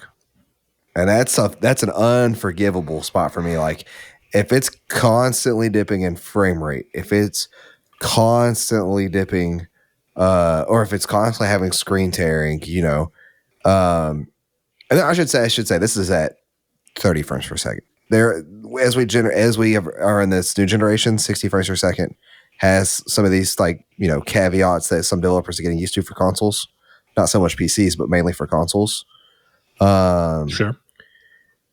So there's that. Another thing is, if it's a game, I'll say if it's not like a game type, but before, see if you can hold that in your head for a second, because before we get too far away from it, I want to go back to performance real quick, because I think I kind of want to deepen this, because you say if you're making a game in 2022 and it's having performance issues, something's wrong. I'm going to really go on a bat, and as someone who has loved and played plenty of games that do have performance issues, I'm still going to go ahead and say, at any point in gaming history, realistically, if you are making a game for a target console and you cannot hit that target console's standard of 30 frames per second, which is the industry standard of a minimal viable playable product, to where your game is in the 30 frames per second range at least 80% of the time, and when it does drop, it's never bad enough to take you out of the game, you've had a problem. I don't care really how far back you go. We kind of have relegated ourselves to 30 frames per second because of PS3 and HD gaming bringing resolution to the forefront, where it's more important than everything else. But a lot of people don't think about it.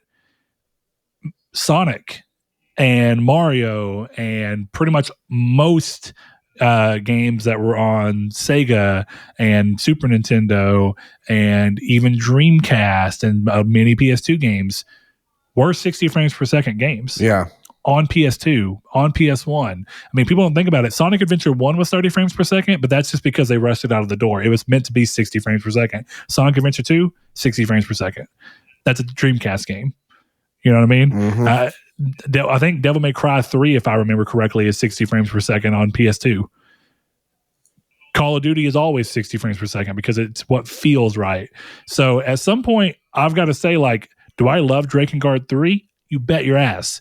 Is it completely unacceptable that game ran oftentimes at like 24, 22 frames per second? No. And that's something that people should distinguish in their heads too, is that, like, you can enjoy bad games. You can have a game that has performance issues that you're like, this is bad, but that doesn't mean you can't enjoy it. Yeah, and I'll give you this, that there is context. So when you say, like, when you're making a game today, there is the point where the context of what's happening around you or what's happening around said game does either lighten the load that you may have otherwise give it for criticism. Because like in the PS3 era, considering that so many games were not 60 frames per second and so many games were 30 and occasionally would drop, when games would drop, you wouldn't be like, I can't believe they're dropping, because contextually everything else did. This kind of reminds me, like, you were talking about Final Fantasy 13 earlier, right? Right. And you said that people are like, Final Fantasy 13 is too linear. And you're saying, didn't you play other Final Fantasies? Well, the problem that kind of comes into play there is that the reason that game was too linear is because everyone was looking at Final Fantasy 13 in the context of what gaming was doing in 2007 or 2008, whenever that game came out.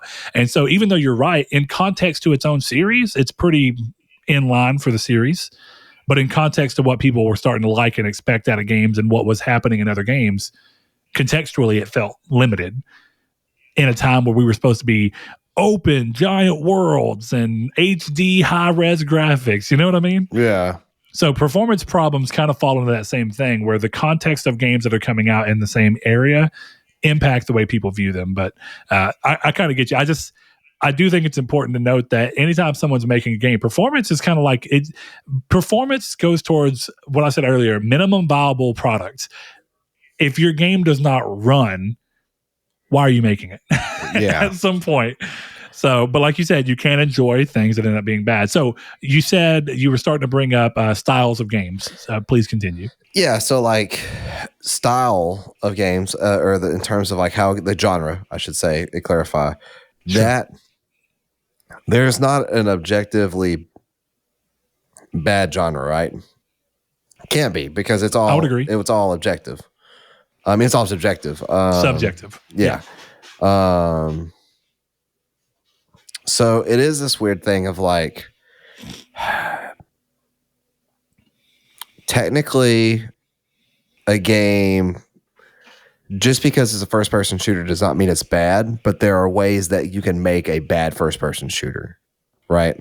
Sure. And I think that if you are adapting old like styles of the way games are played, like it'd be weird to have like a health bar and shields in a first person shooter nowadays. It's based in like World War II, right? It would just feel off. Like it'd feel like it's old, right? Does that make sense? Like having like the way the screen gets red and stuff like that, and then you die. That's more modern. But having like a literal bar on your screen in your HUD, and like for your shield and your health, or just as your health even, feels weird. Like it feels dated. So I think enough of that. Let's look at that for a second, right? Let's look at that for a second. Let's look at a game that just came out that essentially does that. Halo. Yeah. Right? Halo Infinite has a shield bar that you see, man, and it's in there. And I think we're approaching on something, because I do get where you're going with this. But at the same time, the weird thing is that things that sometimes date other games seem to be a novel thing that you accept in other games, no problems. It's like, because it's like you don't think about it. It's like a completely non-starter in your mind. Because you're like, they did it so well, or they found a way to incorporate it so well that you don't think twice about the fact that there's technically a health bar and a shield bar and all that stuff in a modern first-person shooter inside of Halo Infinite. You know what I mean? Right. And to be fair, like the way like it does work like well in Halo games, in my head as I'm describing this, I'm talking about like World War II games or war games. Like realistic. Yeah, I mean a game that comes to mind is like, and I don't think it's weird, because maybe like you said, realistic kind of pulls you away from it. Resistance had health bars. Resistance 1, 2, and 3 actually all had health bars. And I didn't mind that because it played into the way that the overarching, like I think for games like Resistance, it works right because you have weapon wheels and you can hold a ridiculous number of guns that no one could hold. You have guns that can shoot through walls, which are clearly not realistic. But I guess you're saying like Medal of Honor or Call of Duty World War II, it feels weird to have a game that's portraying itself as realistic, but then suddenly, or at least grounded in realistic, to suddenly be like, but you have a health bar. To today's standards, yes. Yeah. It feels like anything, I guess I should say, that makes a game feel dated, and not in a good way. And that's typically because of HUD clutter, because of performance issues, because of graphical problems, voice acting, a million different things that could go into play for this. To me, that can make a game subjectively bad. I don't want to play unless I have the mindset of playing a certain kind of game, especially like an older game.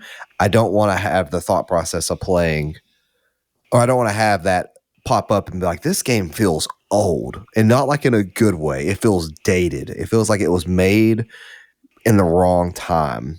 And sometimes it's just too bad. But don't you find, and it's interesting because I really thinking about it, I think that this is a weird double-edged sword where things can feel dated and old and wrong because it's like people were trying too hard and missed in one direction. But then other times games will do things that are decidedly dated, and yet that's part of the allure. Like, right? Like, let's look at Project or Triangle Strategy rather, and let's look at Octopath Traveler. Those are games that do decidedly old style game thought processes and come out with that, and yet that's also what drew people to them. Seeing a 2D sprite based game with that weird 3D camera that you can flick around is enough to make people be like, yeah, you don't see that in games now. And the thing that should make it dated actually makes it novel again. You know what I mean? Yeah, I do think though that there are sometimes that the way that some things look like, I would say Game Boy Advance games, the way that those styles were, that's timeless. I would say that it's not clumsy. It's not dated by any means. Like, because you can make a game like, look at Celeste. Celeste looks like a Game Boy Advance game to me. And it looks perfect. It looks absolutely perfectly fine. But then you look at a game like, I don't know if the newest Wolfenstein had it, but like the I know for sure the older one did, like the health bars and the HUD system. It just looked like an early PS3 game or a late PS2 game. And see, it's interesting that you say that, because I know we're having a large talk about overall what makes things, but I think that the nuance in gaming is what makes it so hard to really look at these and have a definitive answer in any one direction, right? Because in a lot of ways, I find myself wanting to agree with you. And then I think of weird examples of times where I'm like, but somehow it works. Like Far Cry has a health bar, always has, and actually portrays itself fairly realistically within the confines of something that's still fun for a gameplay loop, and that you have a health bar. But then one of the things that was like woefully missing that I could not believe they took out of 5 was healing yourself by removing what had hurt you. Right. Like, it's weird that in a weird way, I felt that Far Cry 5 by that metric felt more dated than Far Cry 3, 2, or 4, because when I wrecked a vehicle and glass shattered everywhere, I didn't look down at my arm and see glass stuck all in my arm and had to pull it out and bandage it up. Right. And that is inherently going toward the idea of a health bar. And yet that feels, even today, that feels more modern to me, having things that you need to think about, like health packs or something that you need to use to be able to patch yourself up. And then eventually, if you run out of those, you just got to dig into your arm and pull a bullet out and live with it, because at least you don't have a bullet in your arm, or at least you don't have glass in your arm. You know, like those little weird ideas, or like it used to do where, like, whenever you'd, like on a 4-wheeler or something, you'd wreck into a tree and you'd see like your hand would be messed up and you'd see your character like pull his thumb back out. It's like little things that take something that should date it and find a way to wrap it up and present it in a new way, that can make these lines between these ideas invisible. Essentially, it's like you know it when you see it. It's like you see something and you can say this just feels dated, but then you see the same thing in a different game and somehow you're like, I don't know how to express it, but this game gets it. Well, remember, this game understands how to use the idea. Remember, though, at least for me, this will be a game by game basis. So, like, these are things these are specifics that for me make a game automatically unenjoyable. So, or at least unattractive, maybe. I mean, yeah, I mean, some of these things I'm sure would be like, if you see this in some kind of promo material, it kind of pulls you away from wanting to play it. Yeah, but see, that's the problem, though, is I think that unattractive doesn't always necessarily mean bad. It just may not be. That's a fair point for me. But see, like a lot of these little things that eventually will add up for me to call it bad. I'm having a hard time thinking of what a game I played recently I could consider bad.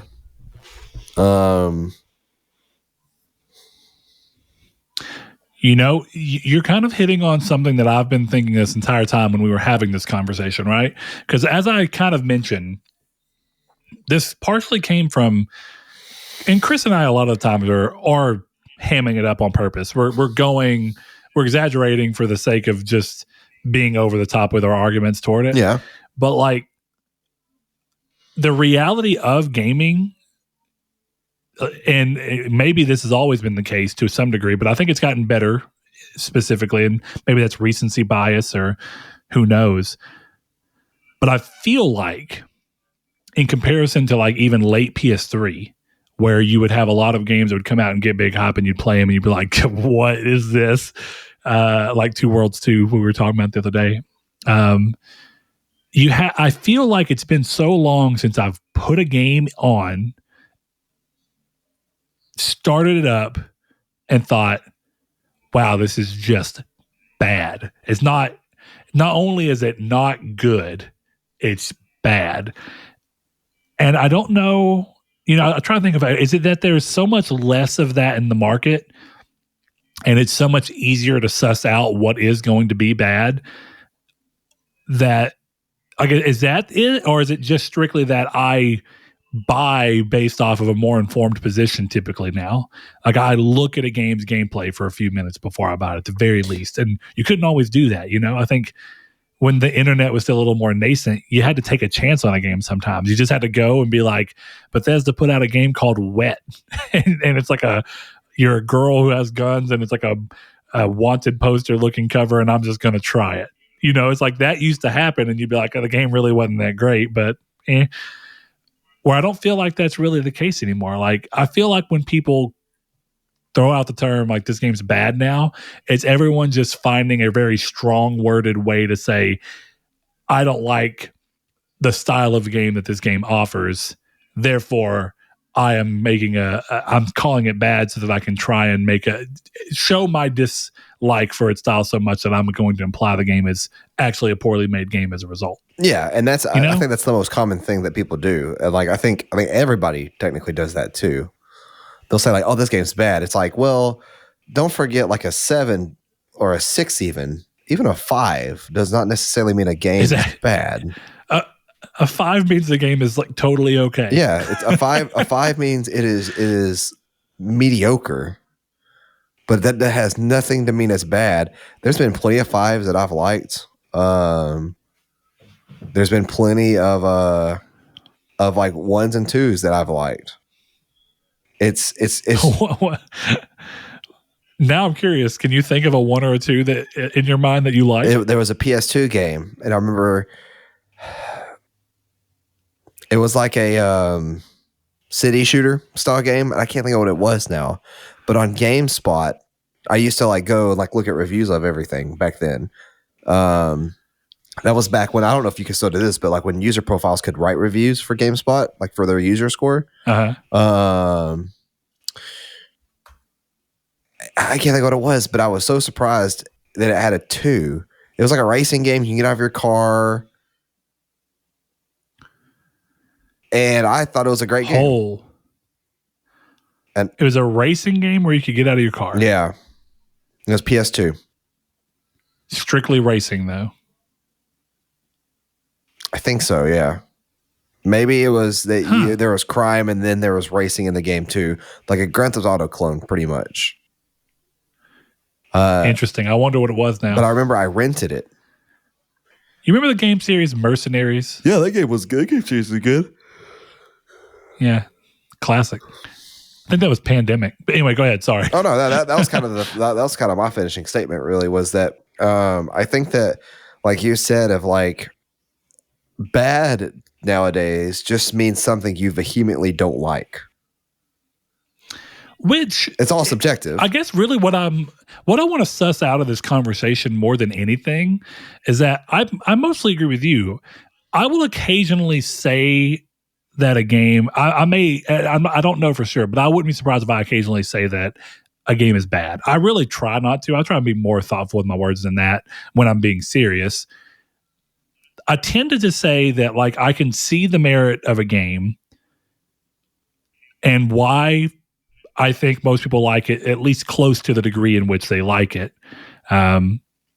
while it's like firmly landing on the fact that I just don't find the game compelling, which I think are two different things. Kind of like you said, like what makes something bad? And I think for games it's so hard because there's so many different layers. Like there's the gameplay aspect, then there's the story aspect, then there's the interactivity aspect where it's like, to what degree is it letting you impact the world in a way that you can actually see and feel? And those are kind of all unique to gaming specifically, to where when you watch a movie, you can still be subjective, but you can look at a movie and say like, well, the story leaves a lot of loose plot threads and all this, but games have that other side, right? Kind of like we were talking about with Infamous earlier. You have that moment of like, Second Son can be essentially the perfect game while having one of the most nonsensical and ridiculous stories and endings and moral choices ever in gaming. But it doesn't make the game bad just because one part of the game doesn't hold up to the rest of the game. You know what I mean? Because like even Infamous Second Son's laughable story and characters and everything are still honestly a lot better than the majority of early PS3 games and PS2 games. Yeah. So it's like the bar of quality continues to move so far that when we say bad, we're 9 times out of 10 talking about a game that's significantly better than a lot of the stuff that we've played before. Now, there are outlier, weird examples of games that just completely crap the bed when they come out. And maybe they're bad because, like you said, they just fail to work as a game. Cyberpunk. Is Cyberpunk a bad game? No. In terms of what's actually in the game. Is it a bad game because for many people it just outright doesn't work? Yes. Now, thankfully, that's changed. But as much as I love Cyberpunk, I never refuted with anybody that it was a bad game, because if the game literally you can't play it, guess what? It's a bad game. Yeah. And that falls into the objectivity of everything.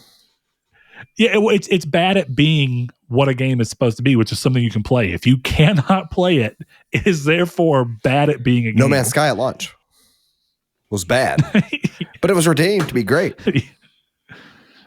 Yeah.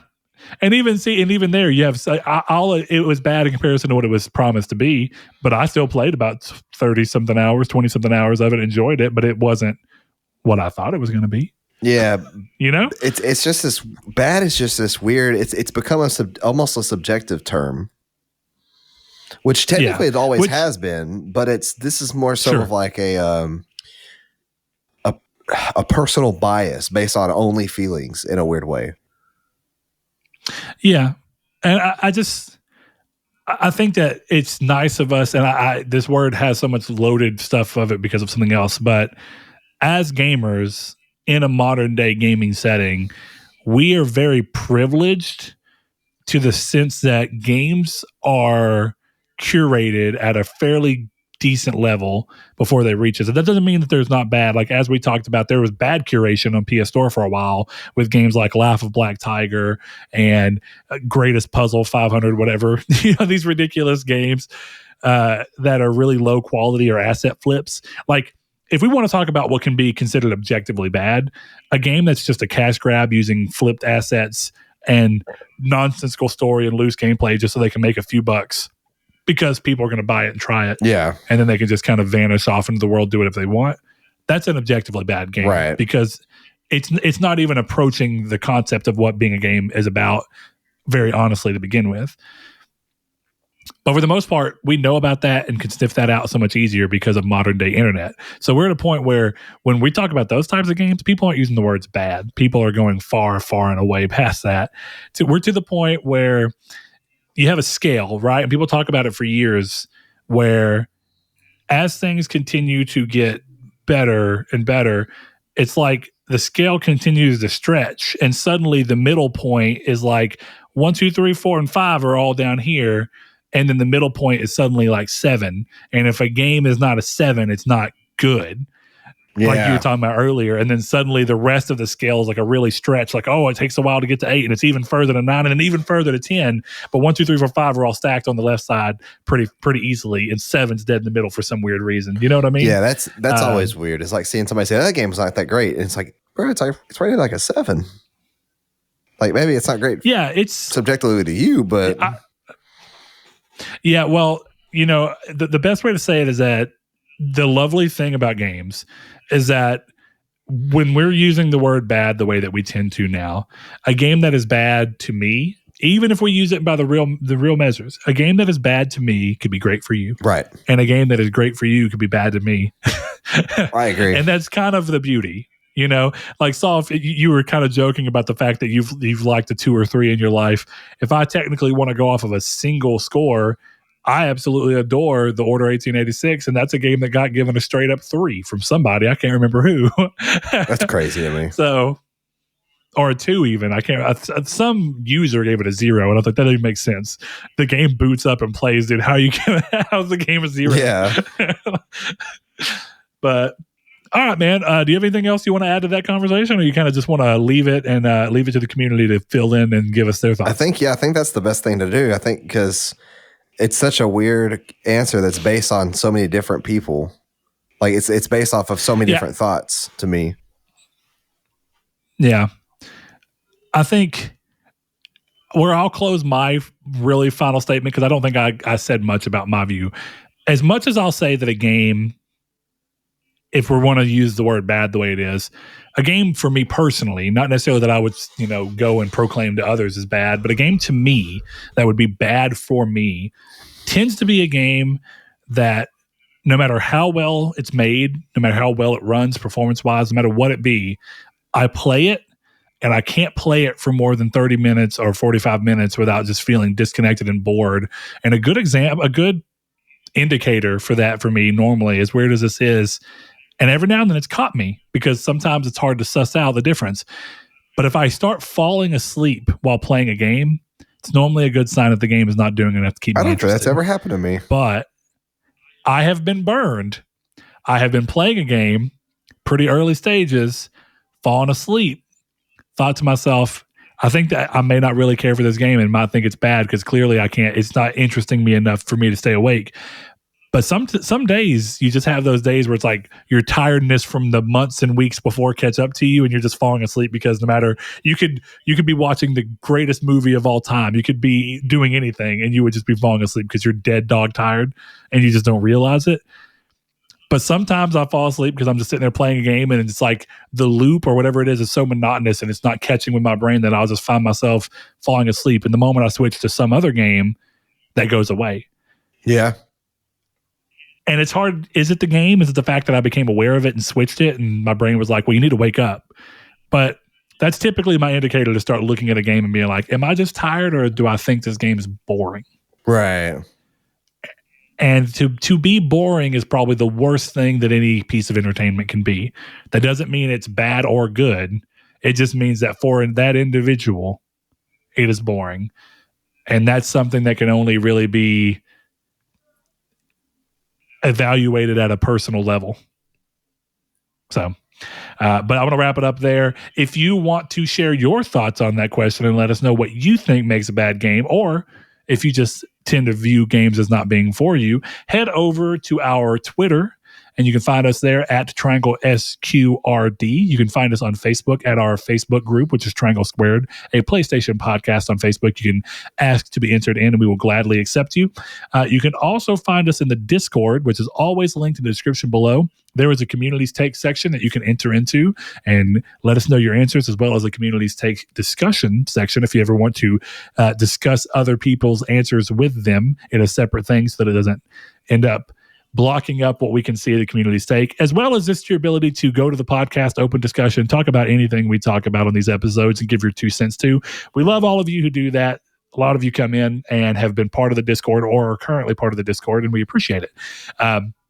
Lastly, everyone, make sure that you send good vibes and positive words out to Chris. Let him know that you're thinking of him and you're ready for him to come back to the show next week and let you know what he thinks about this.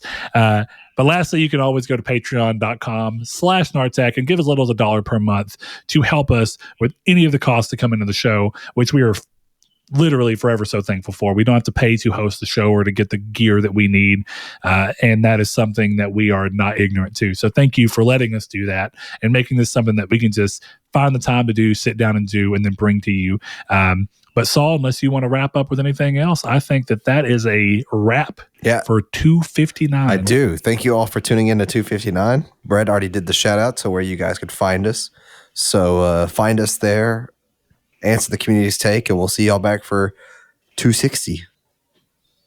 All right, guys, we'll see y'all next week. And as always, a huge shout out to our patrons, Lecheon69, The Lord Corgi, Salvador Garcia, Ham and Egger, Bailey Robertson, Mark Schutz, Cypher Primus, Jason Clendenning, Kyle Grimm, Rude Days 93, Joshua Lago, Kevin Bacon Bits, Luke Rabbit, Danny Villalobos, Jehudi MD, Sean, Josh Ayers, Derek Porter, Constantly Kenny, Matthew Green, Sean Santarude, Steven Salazar, Shadowist, and my name is Dan. Thank you all.